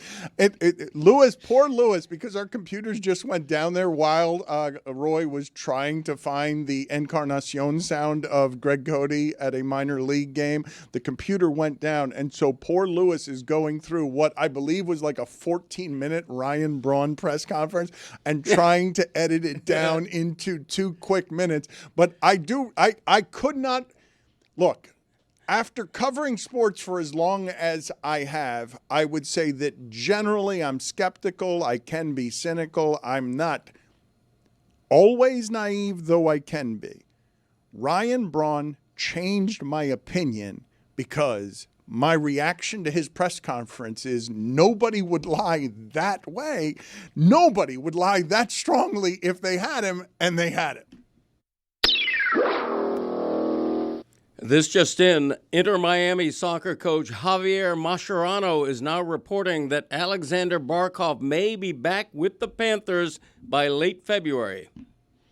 Thank you, Greg. Always appreciate your hard work. Also appreciate, now that we've found it, your work at a minor league baseball game where you had so much trouble announcing the last name of a Hispanic baseball player, even though you've lived in South Florida all of your life. Stepping to the plate, number 13, Yeltsin and Encarnacion. I'm a human being. I mean, I'm not infallible. Also fallible, Ryan Braun. Let's play a compilation of Ryan Braun angrily denying that he used steroids, even though he clearly and obviously used steroids. I truly believe in my heart, and I would bet my life that this substance never entered my body at any point. If I had done this intentionally or unintentionally, I'd be the first one to step up and say, I did it. The system, in the way that it was applied to me in this case, was fatally flawed. I had a conversation with the Players Association. I expressed to them that I have not done anything that could have possibly led to this test result. I've already addressed everything related to the Miami situation. I addressed it in spring training. I will not make any further statements about it. The truth has not changed. I don't know the specifics of the story that came out, but I've already addressed it. I've already commented on it, and I'll say nothing further about it. Excellent generic guitar news music. She's the longtime SportsCenter host. She's the host of ESPN's Vibe Check. It's every Monday, Wednesday, and Friday, 5 p.m. Eastern, exclusively on Disney+. I have missed her. We miss her. Why do you hate Riley Moss so much? Why are you going angrily and publicly after poor Riley Moss as your Broncos have a great defense and we're just winning one of the biggest games that you've seen them win in the last 10 years? Oh, hey, what's up, Greg? Hi. You know what? I was going to say that, but it doesn't have the same ring to it when Greg's actually sitting there. Like, I could just be saying hi to Greg. Hi, Chris. Hi. Hey, Elle. God, so many thoughts. You guys always come in with just so many thoughts. So many thoughts about Ryan Braun. Like, first of all, I hate when people say, like, I'd bet my life. That's not a real bet that you can do on. So those are hollow words. Secondly, why would you hold that press conference at a ballpark? Anyway, back to Riley Moss. Dan, Riley Moss was really, really good in that Broncos secondary last year, like a captain good. He gets hurt. He's not the same when he comes back. That's to be expected. And this year, he is just it's a tough assignment when you have to line up across from Patrick Surtain. But come on, you guys. Whenever there is a flag on Denver's defense, and there's a lot of flags on Denver's defense, there is a 100% chance it's on Riley Moss. It's I don't at this point, like, give up the touchdown. Good God. It would be a different result than consistently getting called for DPI. That's the game plan now. Oh, we're in a 3rd and long situation. Throw it Riley Moss. He's sure to give it to us. It's just ridiculous.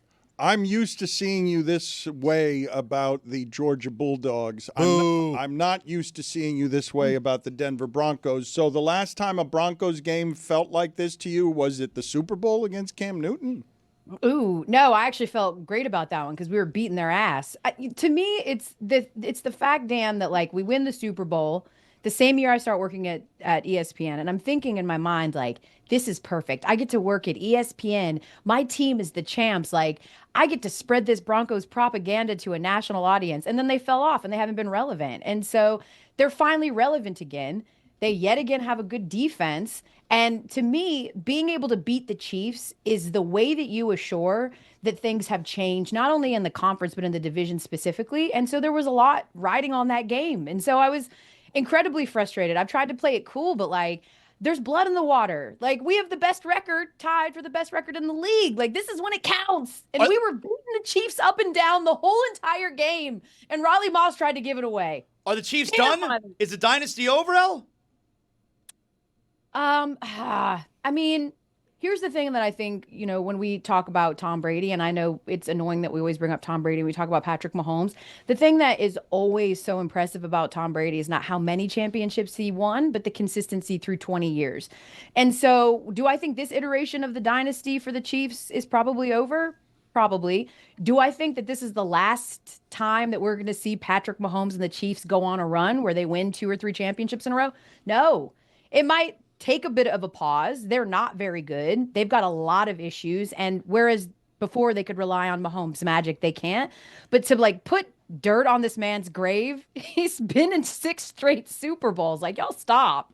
You're still scared of him, right? I think they'd still be favored. I think if they had to go to Denver to play, they'd still be favored the next time they play them as well. They would absolutely be favored. The thing that's gone for the Chiefs is the mystique. Like the mystique, this idea that here they come and they're the Undertaker and they're just going to beat us because the ball always bounces their way, seemingly. I think that is over. So I don't think people are as nervous and tight to play them anymore, but it's still a Chiefs. And I would still absolutely fear playing them in any important or relevant game. This is a crazy thing to say in 2025, but Vibe Check is still a super rare kind of show. It's not something that you see on most television, not that looks that way, sounds that way, and has that kind of chemistry between the participants. So recently, what would you say has been the biggest reaction that has been created on any recent topic amongst yourselves on Vibe Check? I would say we, full disclosure, have not, the 3 of us, meaning me, Andrea Carter, and Janae Gumake, kind of got Vibe Check off the starting blocks. We haven't really had an opportunity to do it together very often, but I would say in general, Vibe Check is a space where we talk about all sports, but it's really the home for women's basketball. So I think most of the conversation surrounding Vibe Check and the women's sports space right now is college basketball that's just started. And is UConn A not only going to run it back, but are they going to go undefeated? Because they look real nasty right now. So to me, that's probably the biggest talker, is just shifting gears from WNBA into college women's space, what that looks like, what the numbers look like, how much more growth we're going to have, and just the parity. Elle, how big of a threat is Project B to both the WNBA and college basketball? Hi, Amin. Oh, man. What's up, homie? What's up? Oh, hey, what's up, Amin? Hey, Amin. Hi, Amin. Amin, famously wearing the white ball cap right now. Yeah, I don't think is the right term. I think that it's an accountability check. It's an opportunity to continue to apply pressure to the WNBA to make sure that these players are getting paid commensurate to opportunity. And so same thing with Unrivaled. This idea that Stewie and Nafisa don't want things to work out in the W because they have Unrivaled and that helps them. Unrivaled is 6 weeks. Y'all stop. And they pay really good salaries, but it's still not enough to sustain the lifestyle that these players have, right? Making $250,000, it's still a lot more than they're making now, but it's not enough to rest on their laurels and say we don't need other opportunities. So Project B is going to do the same thing that anything else does, which is just apply pressure and give these women another outlet to say, we have more leverage to say no to whatever you're laying out for us in the W because we have more opportunities to play. They're paying a ton of money. I think they got the Saudis behind them. And so I love it for the women involved because they have an opportunity to continue to collect bags, continue to spread the sport. Project B is going to be international. And from what I'm understanding, it's going to be a little bit more of the Formula One model where they do these major tentpole events in countries across the world for a week or 2 at a time to really showcase the space internationally. It's the same thing that Adam Silver's been trying to do with the NBA. Now they're trying to do it with the W. Elle, why hasn't Kathy Engelbert been replaced yet? When will that happen? And will it be important in terms of the future of the WNBA? It will be very important. I do believe it's coming. I do not believe anything is going to happen until they can get this new CBA ratified, because that's ridiculous to have someone in high level conversations and then to bail right when we're actually reaching like critical time in the space. I think is asinine. So I don't anticipate any change happening before then, but I do anticipate a change coming. And I talked to an executive in the NBA. Just about sort of the precarious situation that she's found herself in. And, I think the issue that they raised for me is that, like, Roger Goodell gets called a lot of names. He's maligned, like, by fans. He gets booed everywhere he goes. And most of that is because everyone believes that he only works for the owners and he's got the owners' interest in mind only, right? So he's in with the owners and he's not in with the players. That's the idea, at least, the narrative that swirls. When it comes to Kathy, she doesn't necessarily have great relationships with the teams or the players. So if you're not if you're not like currying favor with either side, I just don't know how you survive it. And I watched her, y'all, get booed mercilessly at the WNBA finals when we were in Phoenix. And I think it shocked her. I think it was really off-putting to her to see how she has become the villain in this story. And I think she's done a really good job raising capital throughout the years where it wasn't as easy to raise capital, where we didn't have numbers and metrics to prove that this was a great business strategy. But I also think that, like, the relationship has clearly deteriorated to a place where I don't think it's ever going to be fixed. And if you at least had the owners on your side going, that's our girl and we're going to make sure she stays. But I don't think she has that either. So if you don't have either side, I just don't know how long you're in for this job. I did not see the basketball game between Notre Dame and Akron, but I did see that Hannah Hidalgo had 16 steals in the game. Is it gas bag male of me to wander over and just say Akron's got a point guard problem instead of celebrating that 16 steals is a fairly amazing thing to do? I would maybe say Akron has a basketball problem in general, because that's crazy. and like, here's the thing though, Hannah Hidalgo has, since she's come into the college space, has led the league in steals. Like, that's what she does. She's a pickpocketer. But that's absolutely absurd. And at some point you have to go, like, what are we doing? I love though that Hannah, the move from Olivia Miles, and like having her move on to TCU was really helpful to Hannah, because I think there was a lot of like head games of, when Hannah first came into the league, Olivia was hurt. So it was her as the point guard, her as the facilitator, like it was her ship she was running. Then she had to sort of share that responsibility with Olivia. And I think both girls were really tepid in terms of like who is the captain here? Like, who's supposed to be leading this team? Who's the one that's sort of dictating pace and all that? So this allows Hannah to go back to her natural position and really be free. And we're seeing that manifest. The issue is that Notre Dame has a talent dearth everywhere else. They lost a lot of pieces and they did not replace them. Can Iowa State be any kind of reasonable competition to UConn? And if not, who is the most reasonable competition to UConn? I love Audie Crooks, but I do not think Iowa State can contend with UConn. Maybe a more formidable opponent would be like a South Carolina, just because they've played them before. They're deep, and because defense is huge for them. But legit, guys, I hate that this is one of those seasons where yet again we're going, I think it's UConn's to lose, but it is. I mean, Sarah Strong is going to be National Player of the Year if AZ Fudd stays healthy. Kaylee Heckle coming over from USC, KK Arnold, like, they're just too deep, you guys. They're too good. They're too deep. They have too much conviction, and they have Gino Auriemma. So I would say, like, the usual suspects, maybe an LSU, although they're very point guard heavy and they're not big enough to contend with UConn. Maybe a South Carolina. Don't sleep on like a Texas, just because, again, like Texas, I always have concerns with their ability to score, but they are nasty. They'll have you in a 35-38 grudge match in the fourth quarter. So, and UCLA does have the length. I do have concerns about their coach in these big situations. Like, can Corey pull a magic out of her hat? But UCLA is definitely big enough to. I don't think it's a magic. I don't think it can be. It might be. I don't think it can be a magic. It could be. If you pull out Magic Johnson. Yeah, but that's the only case. You can't. Can they pull a Magic Johnson out of their hat? That would be a huge plot twist. Elle, pick one: Denver Broncos Super Bowl this year or Georgia Bulldogs national championship. Boo. God. This is actually really, really tough. Pick I'll the go Broncos. I'll go Broncos Super Bowl, just because like we have a couple of championships from not that long ago. I think it's a lot harder in the NFL to win. And so I would go with the Broncos Super Bowl just because I think that defense deserves one. But damn you for making me choose. It's like choosing between my children, which we can all do, by the way. Anybody in there that has more than one kid knows Go ahead and you do have it. a favorite. Go ahead and do it. And then my dad will go next. Go ahead and do it. My favorite is my son. Wow. Whoa. I can't believe she answered that. Sui nominee for Anything Revelation. for content. Insane. Hey, Elle, you picked the right kid, by the way, because that other kid, Georgia, toothless. Toothless. Well, Hick. but to be true, and that's honestly why I'm sort of like this Georgia defense is horrible. The offense is pretty good. It would be very surprising for them to win a national championship. And so it would be exciting. But I just feel like Georgia is always going to be in the conversation, even with a bummy team like they have now. Well, bummy by Georgia standards that they have now. Fourth in the nation.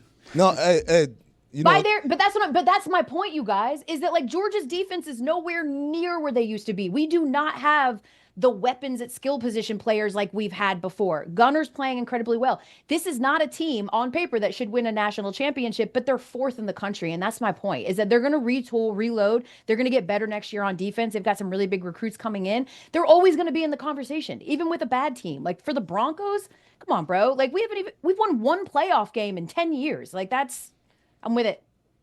Elle, I was on the show a couple weeks ago, and I announced that people who go to UGA are mostly toothless hicks. That's the only reason they went to UGA, because that's the only school that would accept them.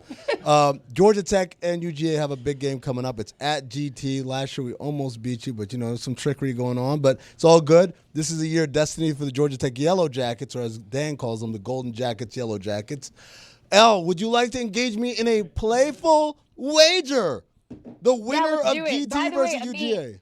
By the way, you saying that Georgia fans are hickless, toothless, and stupid, which is the only reason they could get in there, then what does that say about me? Because I couldn't even get into Georgia. So I feel incredibly offended and attacked, but that's all right. I'm just a Georgia fan. I didn't actually go there because I couldn't get in. It's not just you. It's Ernie Johnson, and there's a bunch of other people who fall into that list of just hicks. Just hicks. We're a little country, and that's all right. What's the wager? I'm in. All right. By the way, I'm really happy for Georgia Tech. I am. Don't do that. I do not. I don't need. Hold on. I don't need you. That's a big move. sis That's me. pity. That's a move. I don't need a big sis move from Elle Duncan. Like, oh, it's real cute what you guys are doing. No. You guys haven't been relevant since 1991. I think you do need a big sis little pat on the head. Yes. Wow, hold on. It's adorable, what you guys are doing. It's so cute. It's cute. It's so sweet. You guys are like ranked. It's adorbs. I love it for you. And for the first time in like 20 years, this game between Georgia and Georgia Tech is for more than just bragging rights. It's like for something for you guys. And so I think it's super sweet. 2 weeks from now, the Georgia Bulldogs versus the Golden State, Georgia Tech Yellow Jackets. Yeah, that's how Dan calls us. It's actually perfect, because what I expect in 2 weeks is that Georgia will take a golden shower on the Golden Whoa! Okay, she always does this. She does dangerous things like this. She's naughty. What is that? We're gonna do disrespect. That is you can't do that. That's Disney. You're Disney. That's not Disney Plus. That's dangerous what you just did there. Disney minus. Disney minus. What I stand by everything I just said. What kind of joke is it?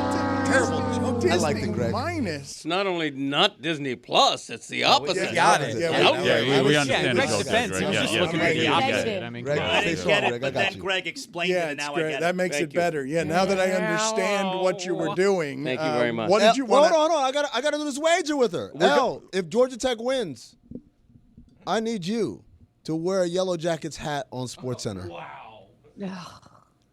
I'll do it. So now what do Wait, you they would have? just Okay, allow and that? it- It's like, and- hey, and- I'm wearing and- a Georgia Tech hat on SportsCenter today? It's I like, mean, this I is would say okay? you could shout me out, but I figured my name is still like unspoken over there, so I just No, a hat will you're do. not. You're not Voldemort. You're not Voldemort. I will absolutely speak your name and say that I lost a bet. I don't have concerns about having to do that, because when Georgia wins, ooh, what do I want from you? Yeah, I want you to wear a Georgia hat, and I want you to, whenever you are spoken to, preface any of your comments, regardless of sport or subject, with a "Go Dog Sick 'em." Cool? Okay. And by the way, we need this for social as well. It can't just be like real quick and then it just disappears you. forever, all right? This is a lame bet. I'm just going to say it. Oh, what did you want? Neither of you guys are like upset about having to do it. You're just like, yeah, I'll put on the hat. You for think 5 I minutes. want to say whatever the hell she just said? It's not even English. Go Dog Sick 'em. Greg, what do you have for Elle before we play the game that is being celebrated internationally? It's no longer Elle yes or Elle no. We've got an upgrade to it. Elle, America wants to know, the U.S. Mint is discontinuing future production of the penny. What do you think of that?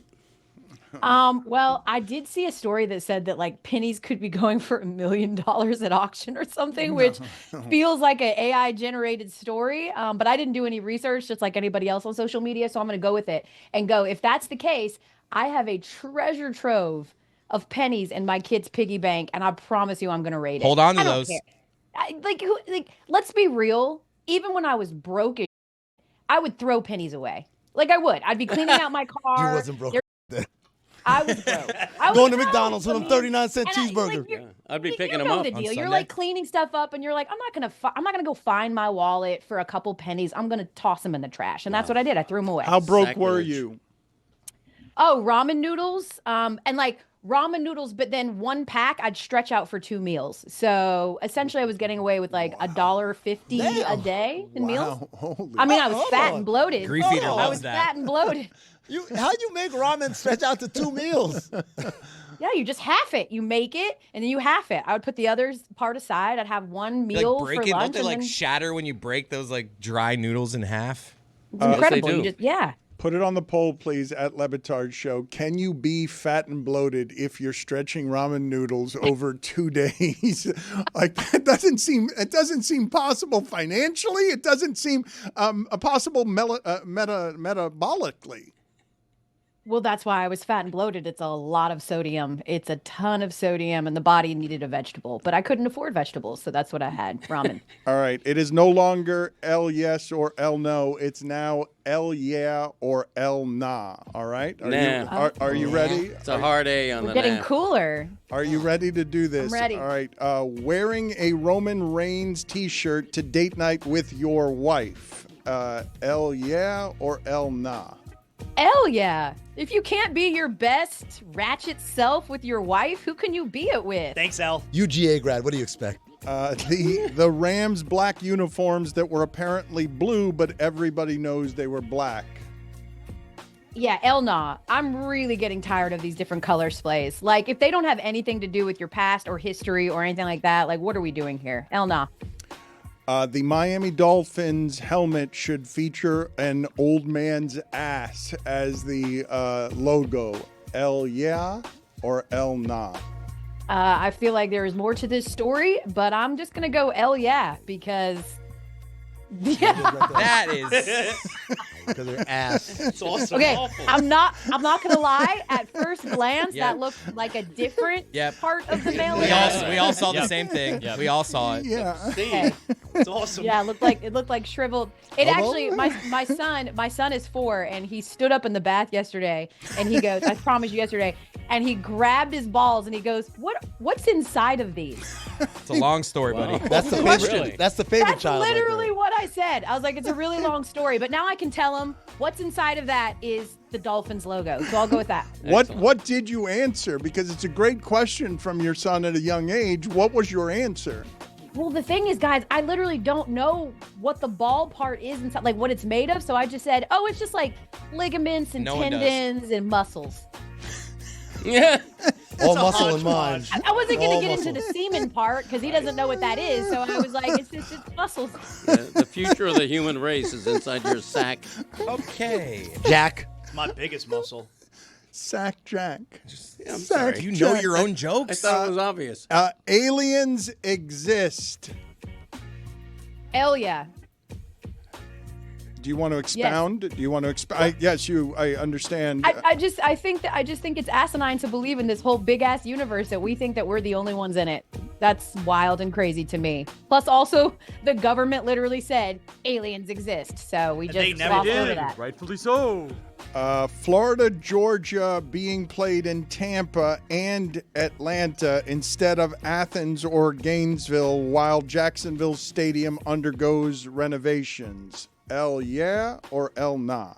Hell no for me, dude. It's the whole point is that you get to go to the vapid wasteland dump that is Jacksonville one time a year and partake. And I know this because I lived in Jacksonville and partake in the festivities. Like, there's no NFL football that's happening in Jacksonville that's interesting. I also think if you're going to move it to the respective home stadium. Like, I want Florida in Athens. I want to go to Gainesville. So it doesn't make sense to me if you're going to move it from the neutral site to two additional neutral sites. Doesn't make sense to me. Yeah, wouldn't that have been a nice little treat just for 2 years to be able to play in the home stadiums? I think it would be great. And I think they'd probably see that, like, that's an even better environment than the world's largest cocktail party. And the smell. Have you guys been to Jacksonville? It stinks. Yeah, you're right about that Yeah, smell. but when's the last time you were there? Because Jacksonville keeps getting mad at me because I say that because it's paper mills, and they say that that's an outdated reference by me. I haven't been to Jacksonville in about 6 years. I went to the game this year. It smelled like garbage. Okay. There you go. So it still smells Those bad? are the Gator fans. The thing that I wanted a ruling from you on, Elle, before we let you go, and I will remind everybody that you should watch Elle on ESPN's Vibe Check. It is on Disney Plus, not Disney Minus. It's every Monday, Wednesday, and Friday at 5 p.m. We had a ranking of what the worst kinds of crying is. Jeremy made a big list of tier of tears where we have a ranking from bottom to top because we couldn't decide whether sobbing was worse than wailing and weeping. So where did you land on your hierarchy, and see if you have any objections here, Elle, to how Jeremy ranked these? Okay, from the very beginning here, we have frog in the throat, sniffling, sniveling, lamenting, choking back tears. Is it dusty in here? Cutting onions, allergies, shedding a tear, boo-hooing, whimpering, crying, the morning cry, like in the AM, the morning cry, as if you are mourning a death, bursting into tears, waterworks, crying a river, bawling, crying your eyes out, hysterical crying, crocodile tears, blubbering, weeping, sobbing, the shower cry, wailing, the car cry, and the single no Sean Moreno tear. Wow. God, how depressed are you? Really? How do we have mourning like someone's A death shower in the middle? cry? Yes. Alonzo Like- morning. You've never cried in the shower, Elle? I can't imagine. I don't remember a time where I was just in the shower and was like, this is the time for a good cry. It's a good spot because you can just let all the liquids out. Not the even nose, with the half the a pack mouth. of ramen noodles, huh? All the liquid. And you're sort of ashamed and alone with your crying. It's a vulnerability you don't want anyone in your family to see, and you're also nude. Okay. Well, I just assumed it was sort of like the water trick when you have to pee and you let water run so it will convince your body that you have to pee too. Maybe it's the same way for your eyes. Can I throw one on there that Please. I personally hate? I hate the cry when someone's trying to talk through the cry. Oh, the hiccup cry? I just don't understand why. I just don't understand why they don't want me. That's blubbering. That's That's blubbering. That's excellent. That's blubbering, is it blubbering? not? Is I it think blubbering? that's like a blubbering. I'll put it just a tick above blubbering. So the talk-through Okay. cry. Okay. Talk to the Yeah, cry. the talk through Yeah, cry. And then valuable I do addition. one. I do one personally that I don't think is on your list as well, and I hate that I do it. But the warning cry, where I warn you I'm about to cry.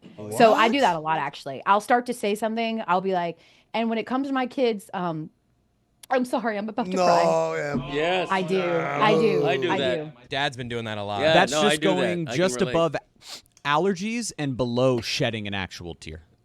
Oh, okay. All right. So you don't like the warning. You don't want to be warned that there are emotions that are coming and they're manifesting. This is and not a they're- power rankings, Elle. This is we're talking about the power of your cry. Power So of the the most cry. powerful cry is that no Sean Moreno tear, the most intense Oh, 100%. cry, right? That's a thug tier. Above yeah, a sobbing, thug above tier. anything else. Oh, thug tear. Oh man. Thug tear. Do you know how hard it is to just have one singular tear come out of one eye?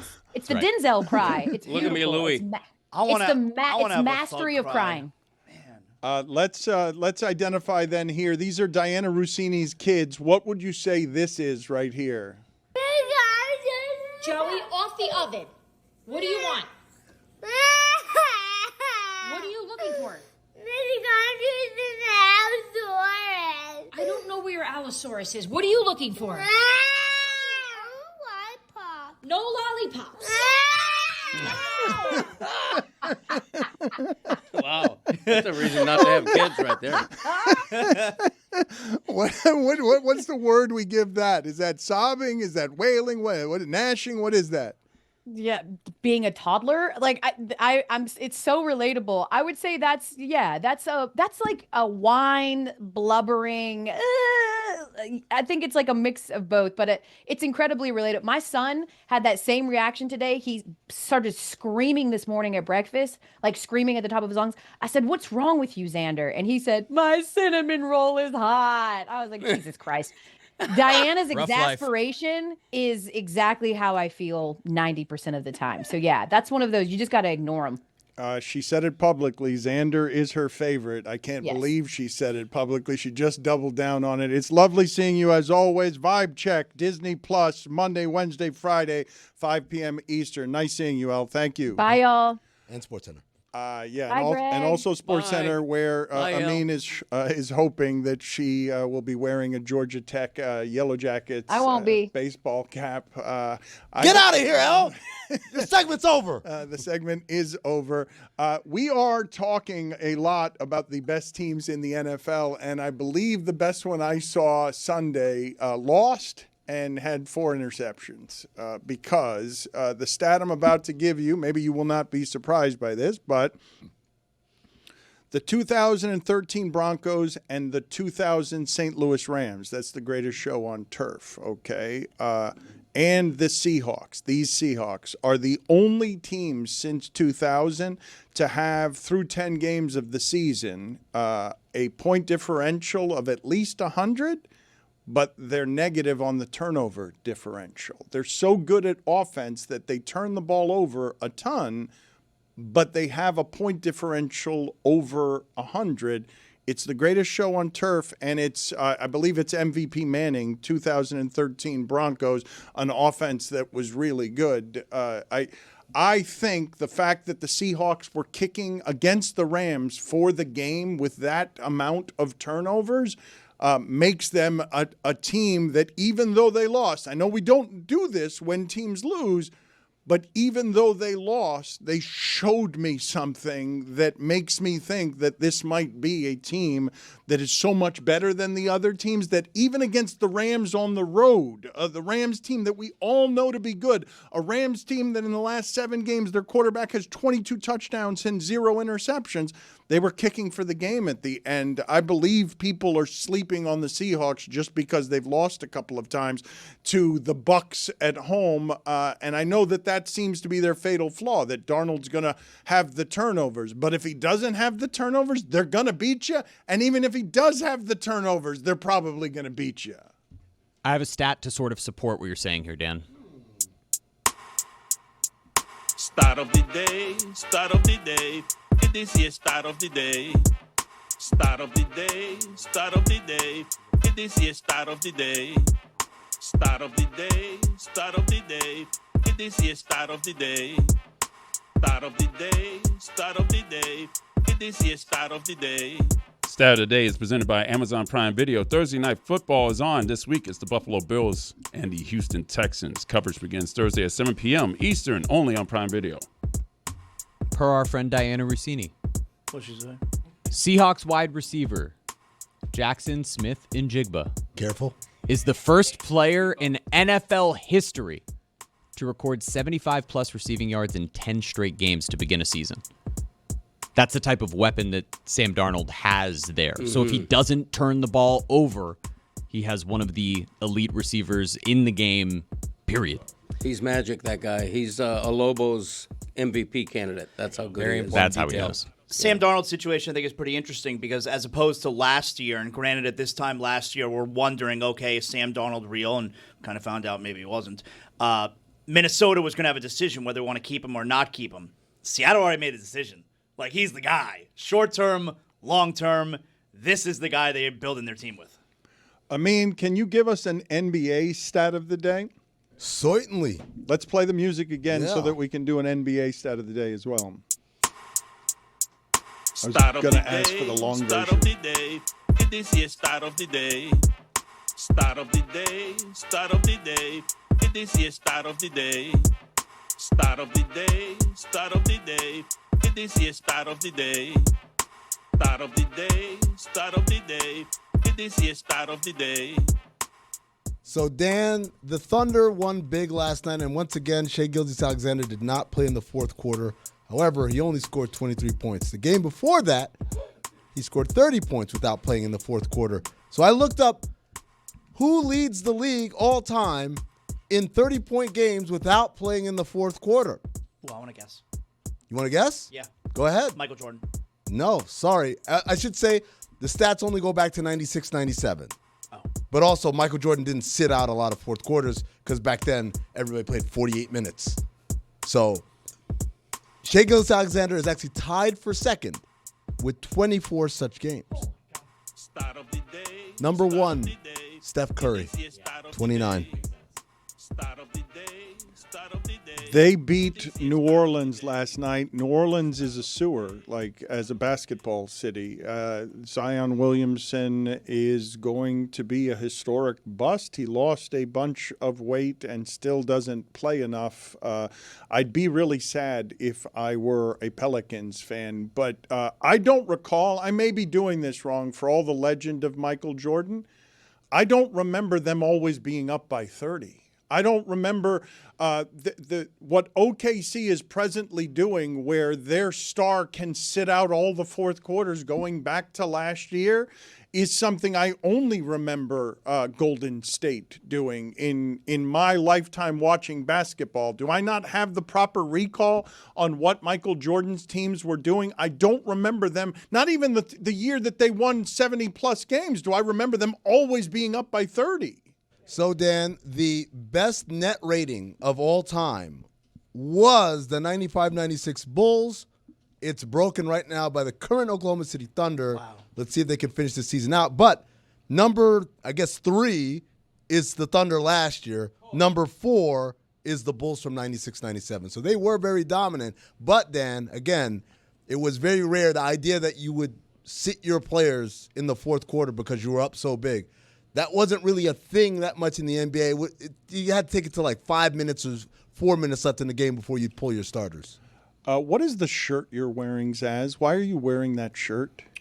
It's my favorite rapper, Playboy Cardi.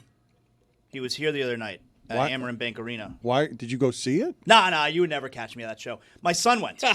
My son's a big fan. My son loves rap music, and he loves Playboy Cardi. And my son was there 2 nights ago. He bought me a shirt. That is your son making fun of you, right? That is your son disrespecting you? Maybe. I wasn't sure. Like, he went to the show Sunday night. He had VIP. He loves Playboy Cardi. And he came home, and yesterday he showed me a couple shirts he bought. And he goes, "Here, I bought this one for you." I was like, "Wow, that's awesome. I will wear it tomorrow." He might be mocking me. I don't know for sure. I'm pretty sure he's mocking me. Playboy Cardi, the antagonist. Tour. Any relationship to Rico Cardi, the former great baseball player? Why do you do this? You did this with Alonzo Mourning. Like you are descending into the same joke again and again. Somebody says a word, and then you just name the Playboy Rico Cardi. I mean, Greg, they could be related. Yeah, they are related. It's called word association. Hello. It's a fun game, okay, Dan? No, they are. They are absolutely related. Okay, excellent. Can you please give me the playing years of the baseball player that Greg Cody is mentioning? Because underrated. Not quite a Hall of Famer, but pretty close. Tell you what, he gave me the shirt, stunk of weed. 1963 to 79. Hey, Dan, it's me, Lucy, and we're here at Texas, Georgia, in beautiful Athens, one of the best college towns in the nation, and everybody keeps barking at me.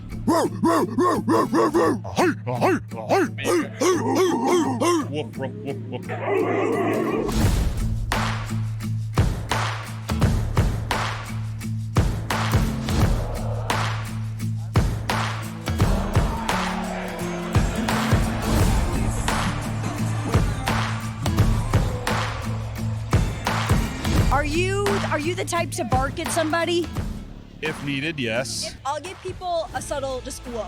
Like, I'll be kind. I would say not often enough. Oh, I certainly do. I did 3-4 times on the way over here. You have to. You know, they got to know what Athens is about. I have the overalls on. I take off one of the straps, and I'm like, take this from me.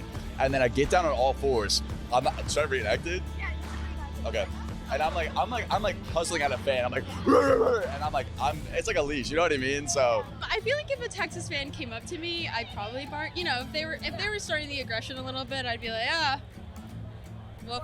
Do you think Texas fans should moo? if Texas moves at people, they're just getting a lot more barks right I back. was about to say, yeah, this is not going to be good if they start mooing at people. I think it would be hilarious. I like that. I think they should. It wouldn't be that intimidating, but it would be entertaining for sure. I was like thinking, what sound do Longhorns make? And obviously, the real answer obviously is mooing. You know, but like, would it be like a deep moo? Oh, definitely a deep moo. It's like guttural, like I can't make this. Wait, Rose. Moo.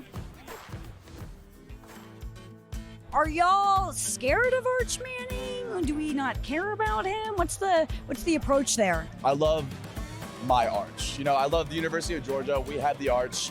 I don't even know who Arch Manning is, honestly. I said honestly, not concerned at all whatsoever. I mean, he has sure some good throws every now and then, but nothing to be concerned about. He's no gunner.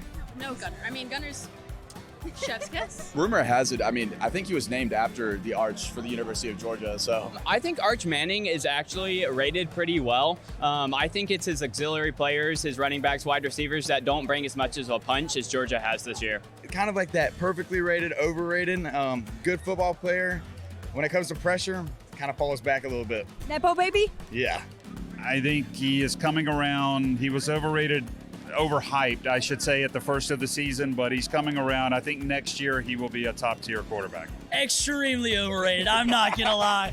He was supposed to be the Heisman front runner. No, he's not as good as people think. He's not bad, but he's not as good as people think he is. Okay, so who do we have here? Yeah, this is Toro and Zora. They look like Longhorn.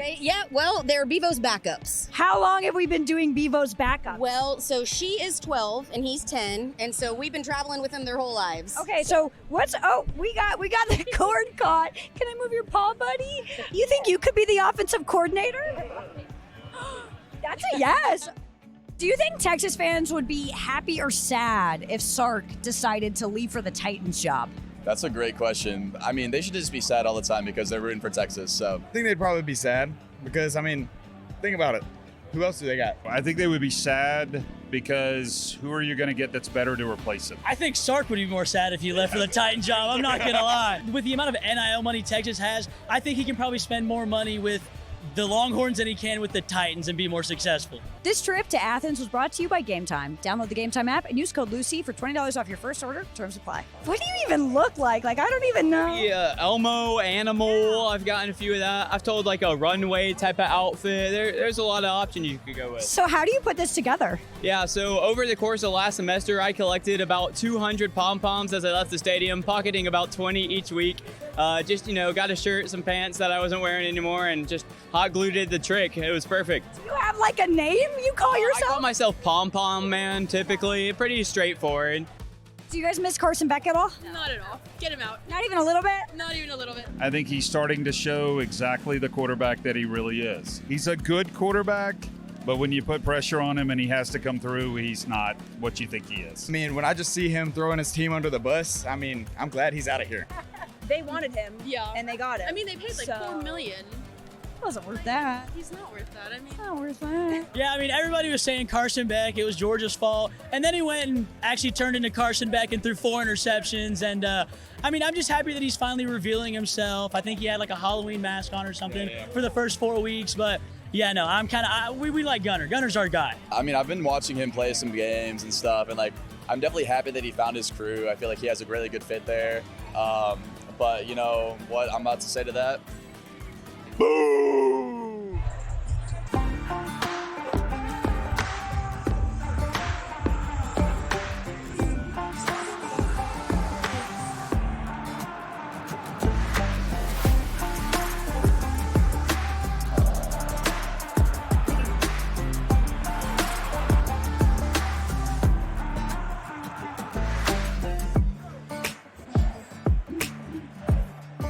Okay, so here's the situation.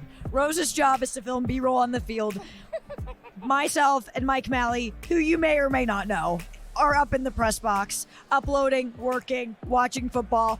So we look at Rose's footage, and it's entirely all of Matthew McConaughey. She did not get shots of anything else but Matthew McConaughey. Movie out of it, Tom. Yeah, but that is not your job. And then as we are walking down to the field to meet Rose at the end of the game, who do we meet? Matthew McConaughey. Rose, did you meet him? No. We just look at each other, but he was ignoring me. So, all right.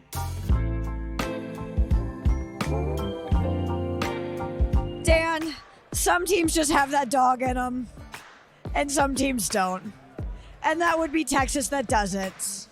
That was unpleasant. Woof woof.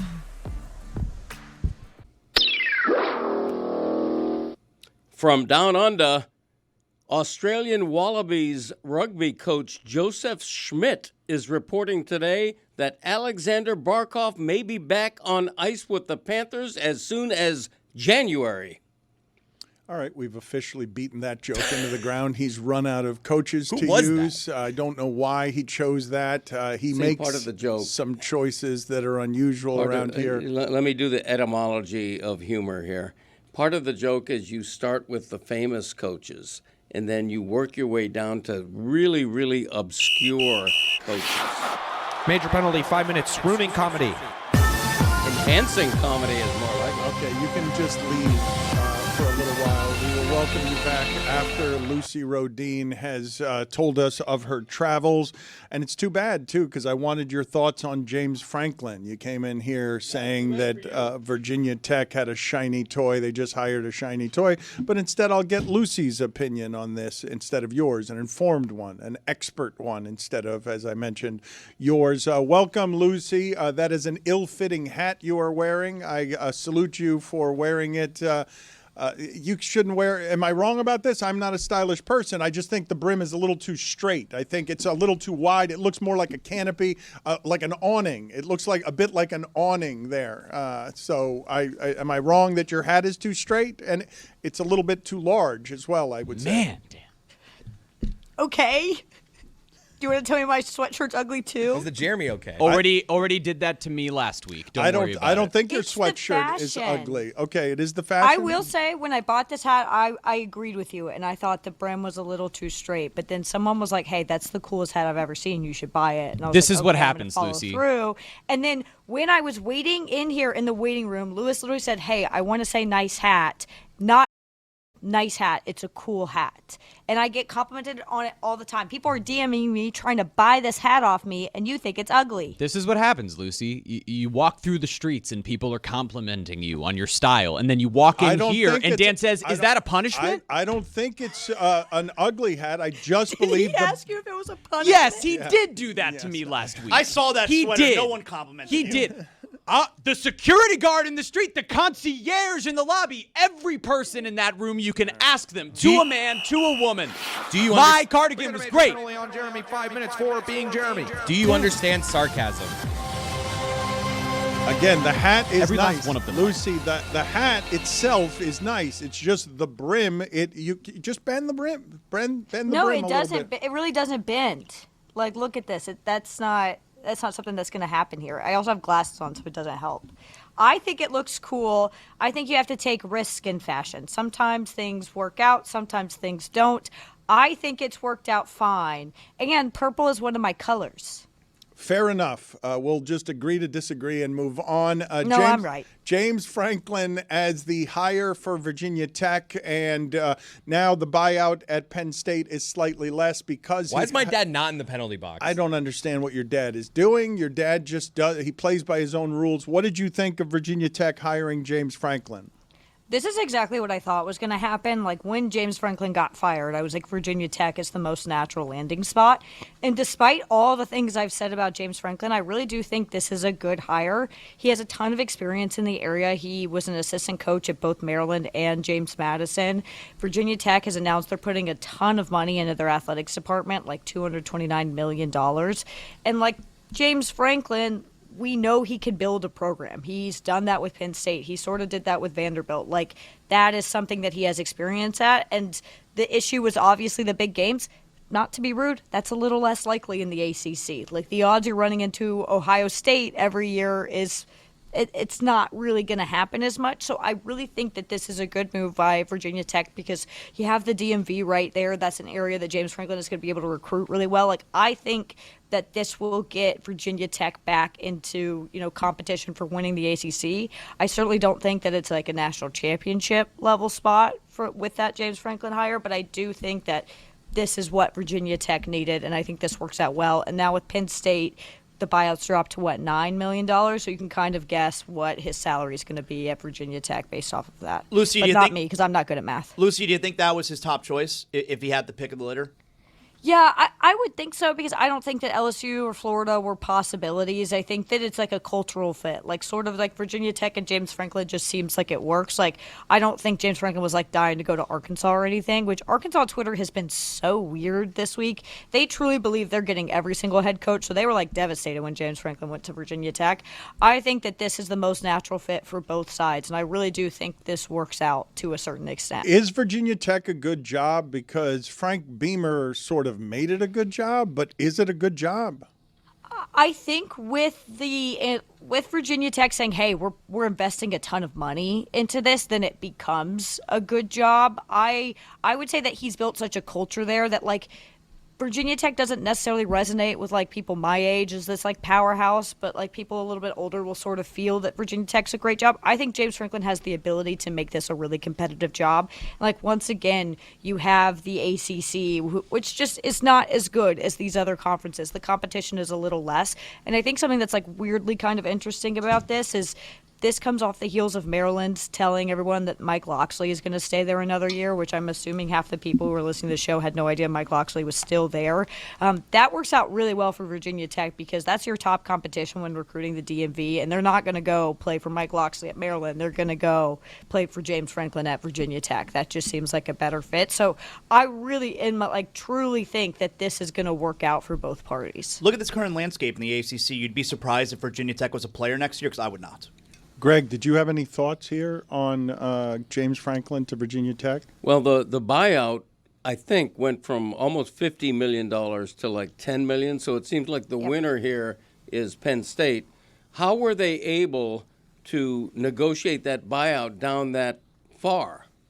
So his contract was written so that it was an offsetting buyout. So I'm assuming because that buyout has dropped to $9 million, you can sort of figure out that, okay, Virginia Tech is paying James Franklin X amount of money, because the contract was like, hey, we're going to give you this $50 million, but you have to go find another job. You have to get that job and get a salary that's market value. And then whatever you make there, we will pay the difference versus what you originally had. So it was like kind of standard just contract stuff. So we don't know James Franklin's like contract yet at Virginia Tech, but you can kind of take a guess. Once again, that is for someone who's good at math to figure out. Lucy, is that the key right there when you say you have to get a job that's market value? Because I would think, hey, if I'm James Franklin, why don't I take a really small contract, but you have to use that money on NIL? Yeah, so like Virginia Tech has already said that they were putting this money into their athletic department. That was something that they announced like a few months ago, that it was $229 million that would be invested into Virginia Tech athletics. So like theoretically you could have used the money from James Franklin's salary to, boost NIL back. But I don't think he was ever going to make what he was making at Penn State to do that. And his contract did require that he takes a job that like you would be like, that's appropriate for him to make that amount of money. They are on their fifth losing record in the last 6 seasons, and they haven't won more than 8 games since 2017. If you think of them as a big program, you're doing so on information that's 10 years old because they have not been a relevant program. But James Franklin was the first person to make Vanderbilt matter. He made Vanderbilt matter, though, with a whole lot of questionable going on off the field. No, yeah, and that's true, and that's something you have to look out for, especially in like this year of a lot of college football coaches getting hired that have less than stellar that have less than stellar reputations. I think you can look at the Penn State job as well and think about how, where that program was at when he inherited it. Obviously, Bill O'Brien did some work to kind of bring them back a little bit, but he was taking, for Penn State specifically, a program that had been decimated by NCAA, horrifying scandals that had really truly almost broken that football program. To bring them back to where they were really impressive, because a lot of people have been like, why would James Franklin work here if Brent Pry didn't? Because Brent Pry was the DC under James Franklin at Penn State. It's because Brent Pry had never built a program up before. James Franklin has done that. It's one of the things that he has done really well and has shown that he can do really well. The sort of question you have with James Franklin is, what happens when Virginia Tech comes back if that happens? And now you're competing for a college football playoff and you got a big game again. And your in-game decisions are going to matter a lot more when you're in, the ACC championship game against Miami or potentially a good Clemson team again. That's when we're going to start to see the old, ugly kind of James Franklin head, appear. But for right now, for what Virginia Tech needs, James Franklin, I think, is the best guy for that job. Lucy, how much do you think skin weighs? Skin? Yep, the skin on your human body. 20 pounds? Wow. Whoa. Oh my God. You are great at this game. You are wonderful at the how much do you think skin weighs game. I didn't think you'd get that exactly right. Where is Lane Kiffin going to end up? Do you have any thoughts here? Well, this one is weird because last night it came out, The Athletic reported that Ole Miss came to Lane Kiffin and was like, you have to decide by the Egg Bowl. So by the Mississippi State game, it's going to be LSU, it's going to be Florida, or it's going to be us, which I think is kind of a bold move for the Ole Miss administration to make, because it was reported this week that Lane Kiffin's family, not Lane Kiffin, got a trip to Baton Rouge where they were shown around the town, and then the same thing actually happened earlier that week in Gainesville. So, those seem to be the two primary options. Lane Kiffin is taking the approach that it feels like he's going to leave because he's not explicitly saying, hey, I'm not going to leave and I'm not signing a contract. Like Matt Rule at Nebraska signed an extension, one that I would not have given to him, but he signed an extension. Dan Lanning came out and said, I will not leave Oregon. I will be here as long as they want me. And Lane Kiffin's like, I don't want to talk about this right now, guys. What a game, huh? I don't want to mention it. So it does feel like he has one foot out the door. I think what's really interesting about this is now that there's an ultimatum, now that there's a deadline, Ole Miss feels like not necessarily a lock, but Ole Miss will most likely make the college football playoff at this point. What if Lane Kiffin says, okay, I'm going to LSU, I'm going to Florida? Where does that leave Ole Miss during the playoff? Who is going to be coaching that team? Because he has an ultimatum in front of him here. It's very sort of weird how Ole Miss has gone about handling this. I personally wouldn't have done that because, maybe if you want someone to stay, you don't give them an ultimatum. But it's a very sort of weird situation. I feel like he's going to leave. Can you walk me through what happened at Michigan State? So they get Mel Tucker. They give him a giant extension. He was good for 1 year with Kenneth Walker as his running back, and now they vacated 3 years' worth of wins. They were fined a small amount of money, but also 1.5% of their football budget. That's right. Which is a big number. That seems like a legitimate penalty, but the forfeiting of victories, that's silly, right? Yeah, it's weird, especially because, as an Iowa fan, when this came out, Iowa, the university, came out and they were like, we are not marking any of those games against Michigan State that we lost as wins. We're not doing that. I've never understood, forfeiting the victories because, what does that really mean? Mel Tucker is sort of he's kind of speaking of Matt Rule a little bit earlier, these are very different situations because Mel Tucker ended up being kind of a gross dude, and I don't think Matt Rule is, where, the funniest part of these college football hiring cycles is how everyone gets so scared that they are willing to commit to somebody who is bad, because I believe they gave Mel Tucker that giant extension after the LSU job opened up because they were terrified he was going to leave, when in all actuality all that money should have gone to Kenneth Walker III. That was what made Michigan State so good that season. And so it was just a bad judgment move on Michigan State to extend this guy that they only really had seen 1 year of, which just ended up being an anomaly. Obviously everything went down their hill from there, where he was, a really creepy dude to someone whose entire job is to teach you about really creepy dudes. And then now they've hired Jonathan Smith, which this just doesn't seem like it's working out either. That's another interesting sort of school to watch right now. They're a really bad football team. Do you hire Jonathan or fire Jonathan Smith given the competition around you? It's a weird spot. Michigan State is an athletic department that just there's messy stuff going on there all the time. Can you explain to me, because I didn't see the game, explain to me how Texas A&M got down 30-3 and explain to me how they won that game by allowing 0 points in the second half but scoring 4 touchdowns? Because that, without having seen it, seems to me the wildest result in college football this season. I only got to watch the first half, and the first half, let me tell you, you don't want to be throwing interceptions, and you don't want to let South Carolina get hot. It was just so quick the way South Carolina was moving, where it would be, okay, you pick off Marcel Reed, 80-yard touchdown pass. All right, cool. Texas A&M has the ball again. Marcel Reed throws another interception. All right, you're driving down the field again. It was just like efficient defense from South Carolina that they were able to like really translate into points very, very quickly. I know that you say it's the most shocking result of the college football season, and I agree with that in the sense that that's a crazy comeback and like congratulations A&M. It's not shocking in the result that happened to South Carolina. That is something that South Carolina football just is. It is a level of like stupidity and absurdity and just I cannot believe that happened to us. That is what South Carolina is. I did not get to watch much of the second half, but from what I saw later, it was just that Texas A&M was a completely different football team. It was that Mike Elko remembered, hey, I signed a fat extension this morning. We're going to turn this around. I think that is one of the more, Texas A&M hasn't played anybody with a winning record in the SEC, I believe, at this point. But that was their most impressive win to me because you're in that position where you're going to have to fight back. You're going to have to show that you really are one of the most talented teams in the country. This really solidified Texas A&M for me there because that's a difficult situation to be in, especially getting down at home like that in the first half. That's embarrassing stuff. Lucy, and when your state troopers are fighting people, that's not good. Lucy, is there a storyline going into the playoff rankings coming out tonight that you're most interested in? I think Mike Ryan's not there, right? He is not. No. Not here. Okay, cool. Yeah, Miami, Notre Dame, I'm interested in. It seems like there's a lot of things going online with him about that, so I'm a little nervous to talk about it. Miami, Notre Dame, to see how those two sort of line up will be interesting, and I'm also really excited or intrigued to see what happens following Alabama, Oklahoma this weekend. For me, anyone who's telling you that Texas still has a shot at the playoff, I think that's wrong. I think they're dead. I think that is a team that should not be in the playoff. I'm excited to see what happens with Oklahoma after the win this weekend, how they jump, and how far Alabama falls. What did you make of Oklahoma, Alabama? That was weird in that Alabama had twice as much yardage in that game as Oklahoma. Oklahoma is only good at defensive line play.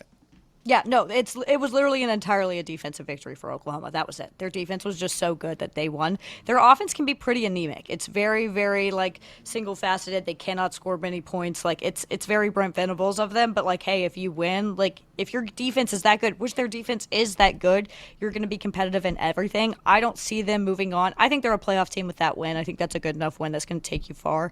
And I think that if you look at their record, a loss to Texas and Red River, that doesn't count to me. Red River is a weird made up like vortex in the universe where whatever happens there just like isn't real, and then a loss to Ole Miss. I think that they are a lock for the playoff right now.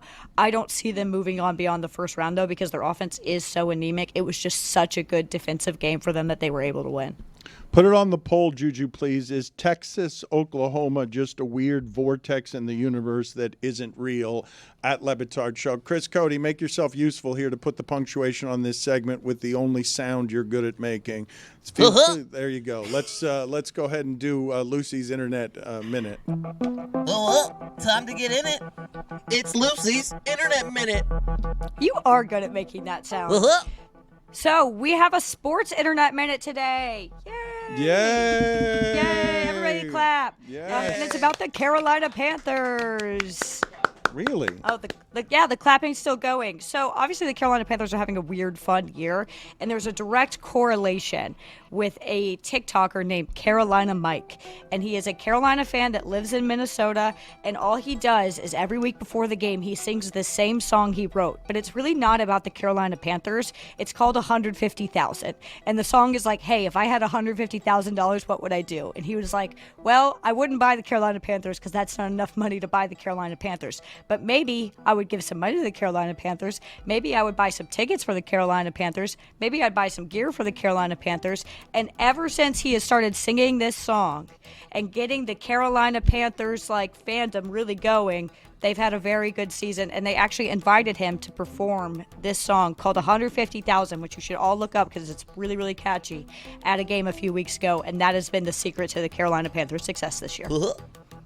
They have a better record than the Kansas City Chiefs. I proclaimed their season done after they beat the Dolphins. So just for the record, after Carolina beat the Dolphins, I proclaimed their season done. After Seattle lost to the Rams, I said they're the best team in the NFL. Lucy, thank you for being on with us. We appreciate your time.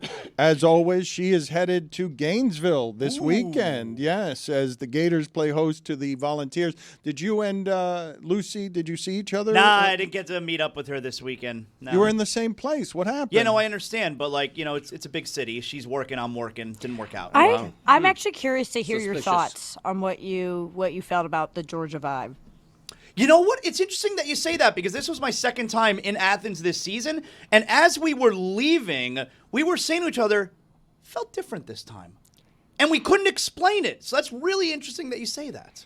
And not like different in a good way. No, something was off about Athens and even around the stadium. So we did the show like right out front of the stadium. Something was off, Lucy, but I can't put my finger on it. You're 100% right. It's kind of sleepy. Yes, it was sleep, and it was such a monster game, especially because right before it, Oklahoma, they beat Alabama, so kind of, opens the door a little bit more for Georgia. It was a sleepy atmosphere. Yeah. You're right. It's all the opioids. Was it haunting? Lucy, make a ruling on this. Is this sound here haunting? Yes. Yeah, echoey pirate sounds. That is Dan Marino starting a Let's Go Dolphins chant in Madrid. Yeah. And it's the trailing Dolphins.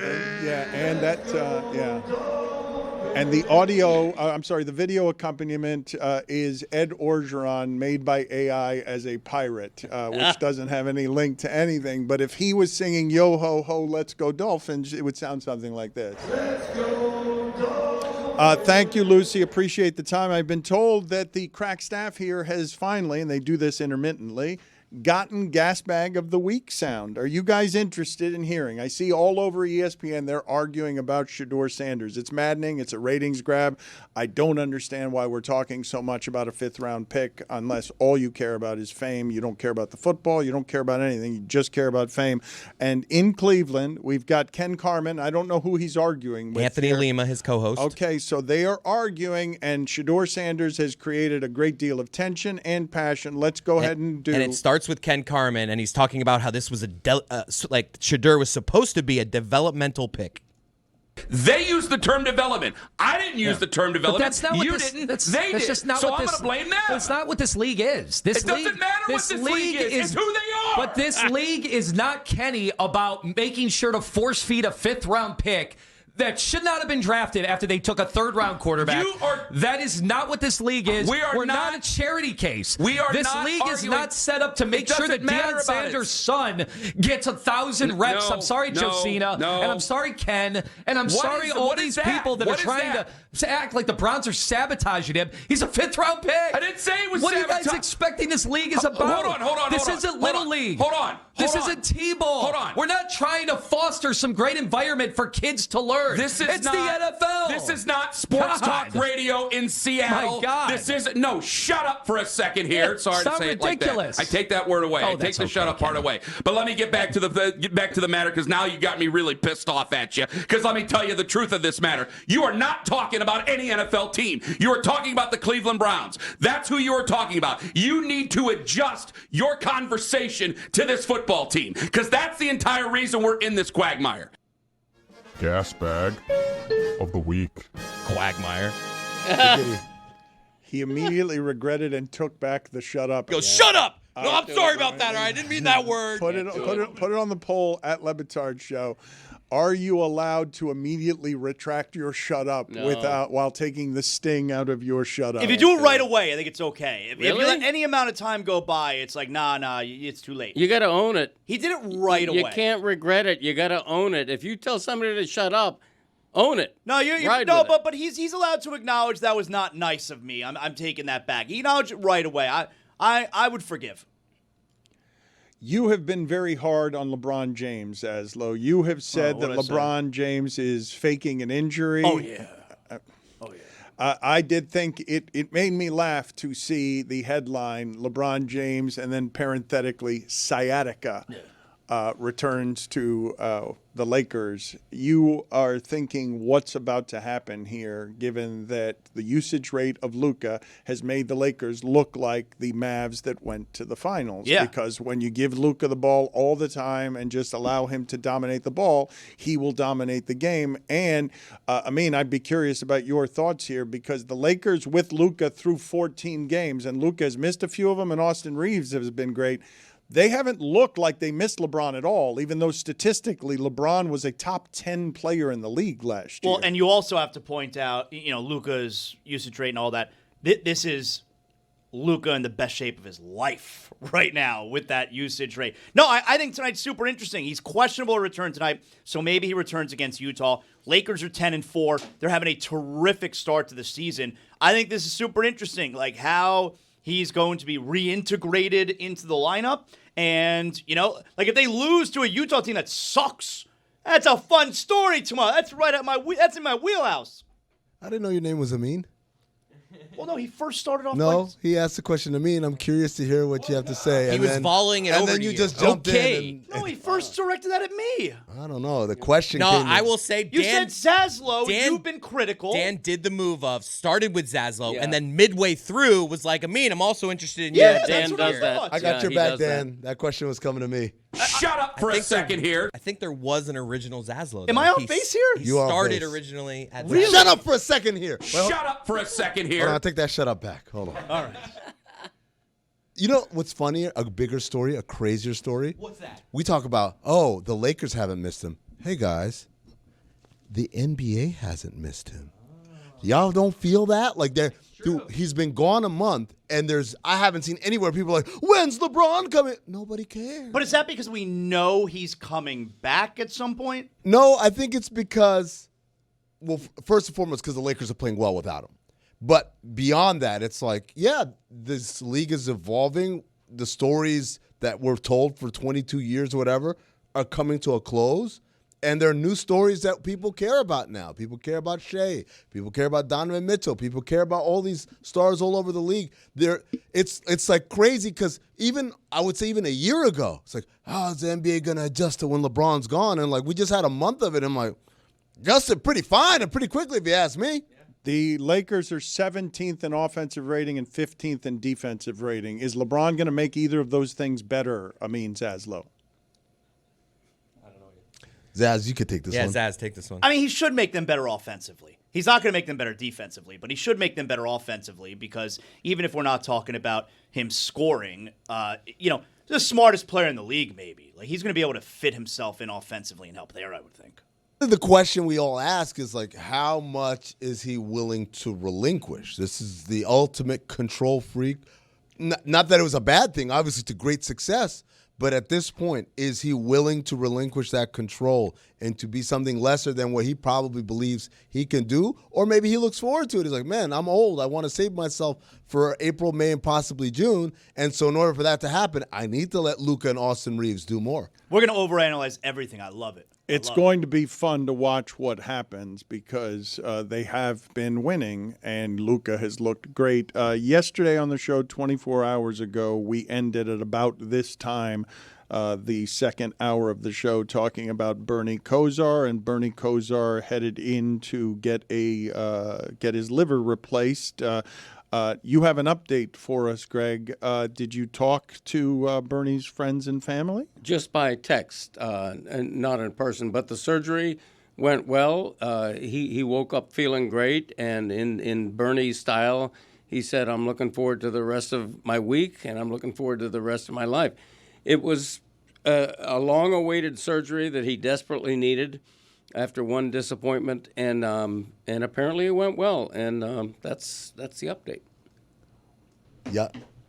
Y'all ain't ready for my analysis, man. He wants to say what he said before the I'm show, and I'm like, you get out of here. We don't want your take on this. See judgment right here, Dan. Yeah. They were that's playing good. back and forth here of like, I think I should do it.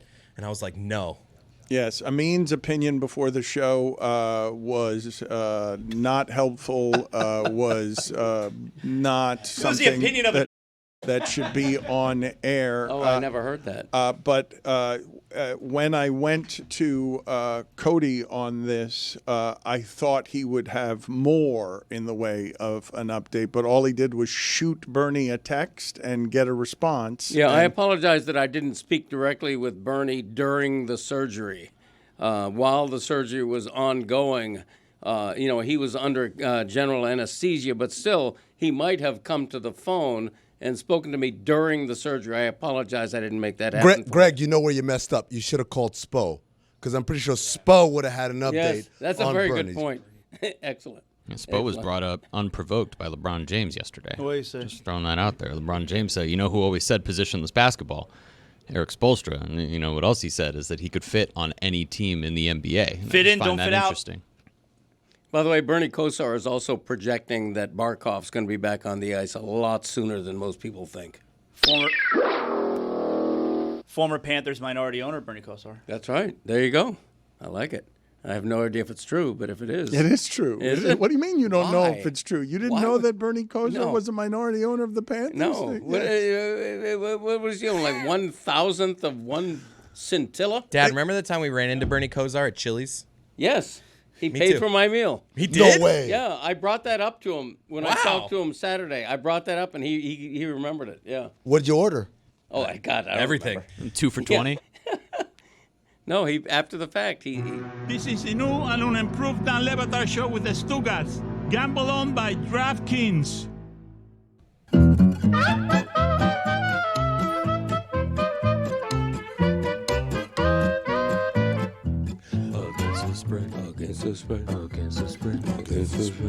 Against the spread is presented by DraftKings. DraftKings, the crown is yours. Chris, go ahead. Last week I gave you Commanders plus 2.5, and I said fade me. So if you did, good job. This week I actually am going to give you one I like. You can fade me if you want, but I like the Bears at home -3 against the Steelers. Steelers going in the wrong direction. I think the Bears are going in the right direction. At home, they played a bunch of close games. I like them to actually win this one fairly easily, probably win by 10, 12 points over the Steelers. Give me the Bears -3 at home. Dad, what do you got? I got to take Virginia Tech to cover 17.5 points at home against the Miami Hurricanes. The Hurricanes are coming off a big win. They have a bigger game next week. I don't quite trust them on the road. And you got Virginia Tech players trying to impress their new head coach, James Franklin. I just think they're a good home dog. Let's bring aboard Juju. How you doing this morning, Juju? It's not Juju. That is Julian G. Oh, Julian G. Sorry. That's a fine. Sorry. It's not fine. It's his real name. Fine, you got his name wrong. Julian G. Hello. What's up, brother? How you doing today, man? Doing all right. Doing all right. So, go ahead. I'm sorry. Yeah, it warms my heart to know that you are a big, what's my boy name? Fan of the rapper Playboy Cardi. Oh, Playboy that's right Cardi. here. Come on now, Yeah, Playboy yeah. Cardi, right there. I'm wearing the shirt. That's my guy Yes, right sir. there. Yes, sir. Atlanta, stand up. Yeah. Don't ask me to name my favorite song. Too many lists, Greg. Too many lists. We've learned that your son likes rappers and Arab fighters. Oh my God, Mm. loves rap and loves the Arab fighters. Lucky J. Yep, there you go. I want to kick this off by saying, I just want to just kick this off. I love everything that we're doing. I love all the guests we have, but I just want to send this message out to the audience. The oven is the exact worst place to hide anything a child wants. What about Because dishwasher? The dishwasher, yes, maybe, but that child ain't gonna be able to differentiate. Sometimes he run in the kitchen, you cooking chicken. I know this from experience. They open that oven thinking there's some candy in there. They grab the chicken. Now we got child protective services. All of a at the sudden, house. you're at Thanksgiving at Grandma's house, and they're like, "Oh, let me go!" And then there's a turkey in there. That's To be fair, when that door opens, that blast hits that kid so hard, you're not gonna be able to reach in. You're gonna fall all the way back. They're gonna learn today. You would think so. You would think so. One would think. Well, yeah. Sorry about that, Zaz. Back to you. Juju, you got a top 10 for us here today? What do you got? Oh, yes, I do have a top 10 today. It was given to me, the idea from Aaron Jacobson. Salute to you, brother. Hit me on Twitter yesterday and said, yo, bro, TV shows. We had a little switch out right now, so let's get back on it. I got a top 10 TV shows that you should be watching right now. Oh, Wow. so these are shows that are on right now? Yes, sir. Right on, right now. All right. I had a list. Those shows are over now. Now we're in the now. Okay. OLI. And this is why you're cooking and this is why you're cleaning. Just OLI have these 2 television shows on. St. Dennis and Stumble. Oh, that St. Dennis St. looks Dennis really good? funny. Is it good? Yeah. It's pretty funny, bro. It's funnier than you think it is. Okay. It's like watching Modern Family for the first time. Like, oh, wait a minute. I could watch that. That show looks funny. Hell yeah. Number 10, and trust me on this one. I know it sounds crazy. Squid Games, The Challenge. I don't know if I could watch a real life Squid Game where they ain't gonna die. Guess what the prize is, bruh? Life? $5 million. But still, there needs to be the threat of death. Yeah. That's Squid Yeah. Game. You're right. They get shot in the chest with a fake like a paintball gun, but yeah, you're right. We need some real life stuff going on. Number 9, I Love LA. What's that? HBO? Yeah, HBO Max. It's a deep cut right now with Rachel Sennott, Jay Hutch, and Odessa. I forget her last name, but yeah, it's for the Euphoria crowd. 100%. Check it out. It's a good one. Hell yeah. Number 8, Pluribus. Number 8. It gotta be higher on your list. my brother. God. Brother, your Gee, top, that is too low. your top 7 must be fire. If that's Look. 8, Look, I watch Pluribus. I'm caught up every episode. It's all right.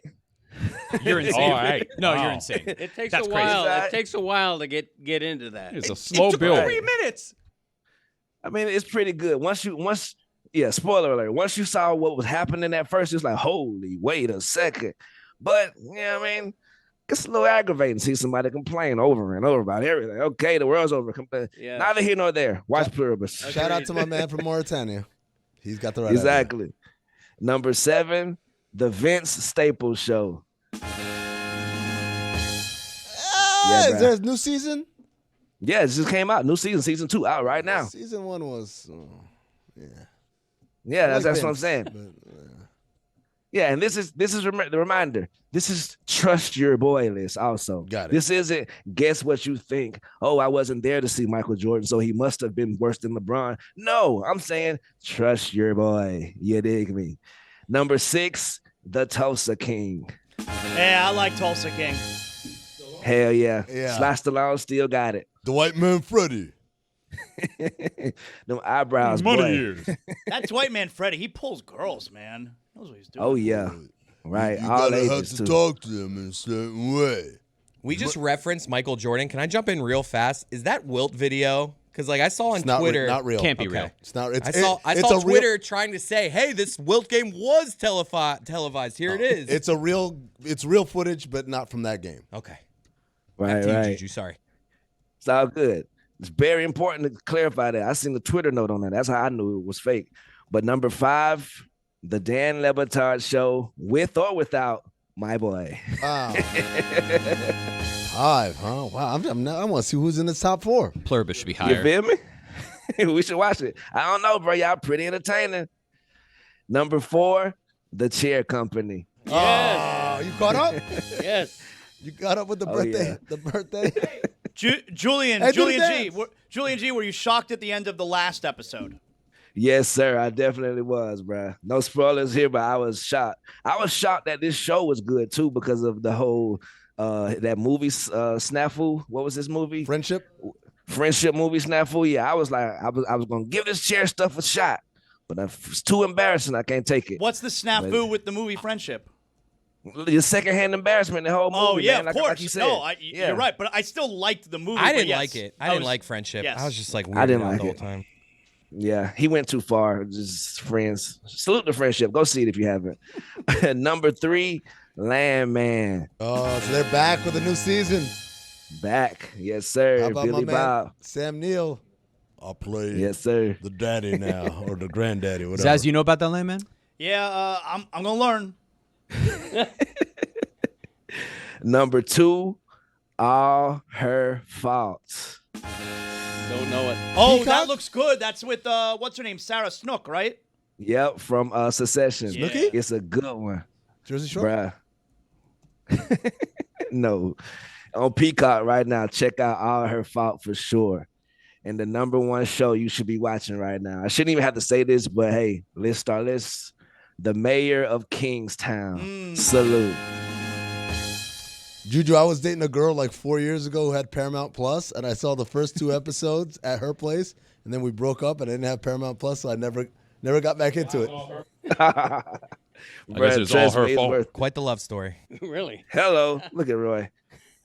Misconnection. Juju, the Golden State Warriors are here tomorrow night. They're in Orlando tonight. What was Steve Kerr bitching about? Right, bruh. He says, and I quote, "The Miami game will be our 17th game in 29 days in 13 different cities. It's been the toughest early schedule I've ever been a part of in my entire NBA life." And all I heard while he was saying that was the smallest violin playing from my brother Greg Cody on the Greg Cody Show featuring Greg Cody, because nobody gives a damn. You make so much money. This is what the cash is for. Get you some Airborne, get you a Tylenol, get you some rest, and get out there and play the Heat. Right. And plus, you're not out there playing, Kerr.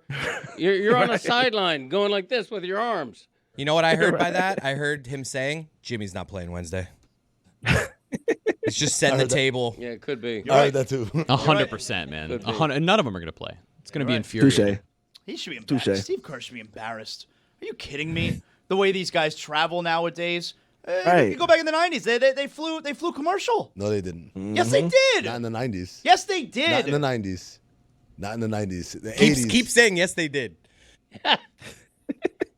Also, too, side note, get the therapy ready for Elle Duncan's daughter, Georgia. Oh, my God, for real. In the name of content. Like, she did the thing just to give us the content. It's like, what are you doing there? Salute to her, though, man. She's a great person. From Atlanta, Georgia, Elle Duncan is a legend. I grew up with her on the radio, bro, on the hip-hop station. So we always salute Elle in Atlanta. Juju, let's update. Sorry, Julian G. Let's update some polls. What do you got for us? Yes, sir. Of course I'm ready. Of course I have the polls on the ready in my hand at all times. And this is not me rambling. Did you know that your skin weighs roughly 20 pounds? 84% of the audience says no, they did not. Damn. That's why you watch this show, for an education. Right. Have you ever used your oven for storage? 55% of the audience says, yes, they have. What is wrong with you people? Unbelievable. Come on, man. Dad, you use your microwave for storage. The microwave, yes. You're a big, that's what you do. Yeah, we put loaves of bread and stuff like that in it. Yeah. Stop snitching on Greg. I'm saying we get tired of it. No, that's not me snitching. That's more just like that's a better like the microwave. Yeah, the microwave kid can't get it. Yeah, in Greg's defense, that's also like like a bread box, right? Like, but also, perfect. Exactly. It felt a little like snitching. I gotta. Did it? I really. You know what happens to snitches, right? I've heard they get hurt. Mm-hmm. Yeah, you're always going to open the microwave oven door, but you got to preheat that oven. Jack. I like it. Also, speaking of snitches, right quick, just reminds me, Tony Romo and all the other aficionados who get the blessing of calling NFL games, stop trying to tell me the flag before the referee tell me the flag, bro. You be wrong half of the time. Oh, looks like it's coming back, Jim. That's a holding. No, sir. Tarico loves to do that, too. Tarico loves to tell you where the penalty's coming from. Yeah, I hate that. Right. I like the drama of the referee getting there, and I got to, like, ooh, what's he going to say? Who's going to be on? You know what I hate? Right. I hate when he's like, he walks up, he's about to say it, then he starts fumbling with his thing. Then he turns around and he talks to the other. I'm like, just say it already. Yeah, be ready, dog. Oh, my goodness. Would you be fat and bloated if you're stretching ramen noodles over 2 days? 51% of the audience says, yes, you would be. Split. It's true. Yeah. I've stretched a pack of ramen noodles in my day. You feel me? Salute. Chicken flavor. Multiple meals? Oh, yeah, multiple meals. You go 2 packs at once. Now, this is the part. You get you a pack of bologna, though. So I used to do hot dogs. I used to cut up the hot dog in it. Oh, so you was rich. Oh, damn. I know we had a rich man in the But yeah, fry out that bologna, chop it up, throw it in the noodles, hot sauce, Louisiana. Balling. That's a good meal, man. Yes. Yes, sir. Is Texas A&M just a weird vortex in the universe? 87% of the audience says yes. And last poll, most important poll, are you allowed to immediately retract your shut up so it doesn't sting as much? 52% of the audience says no, you can't. And those are your polls. Shut up for a second here. That's tight.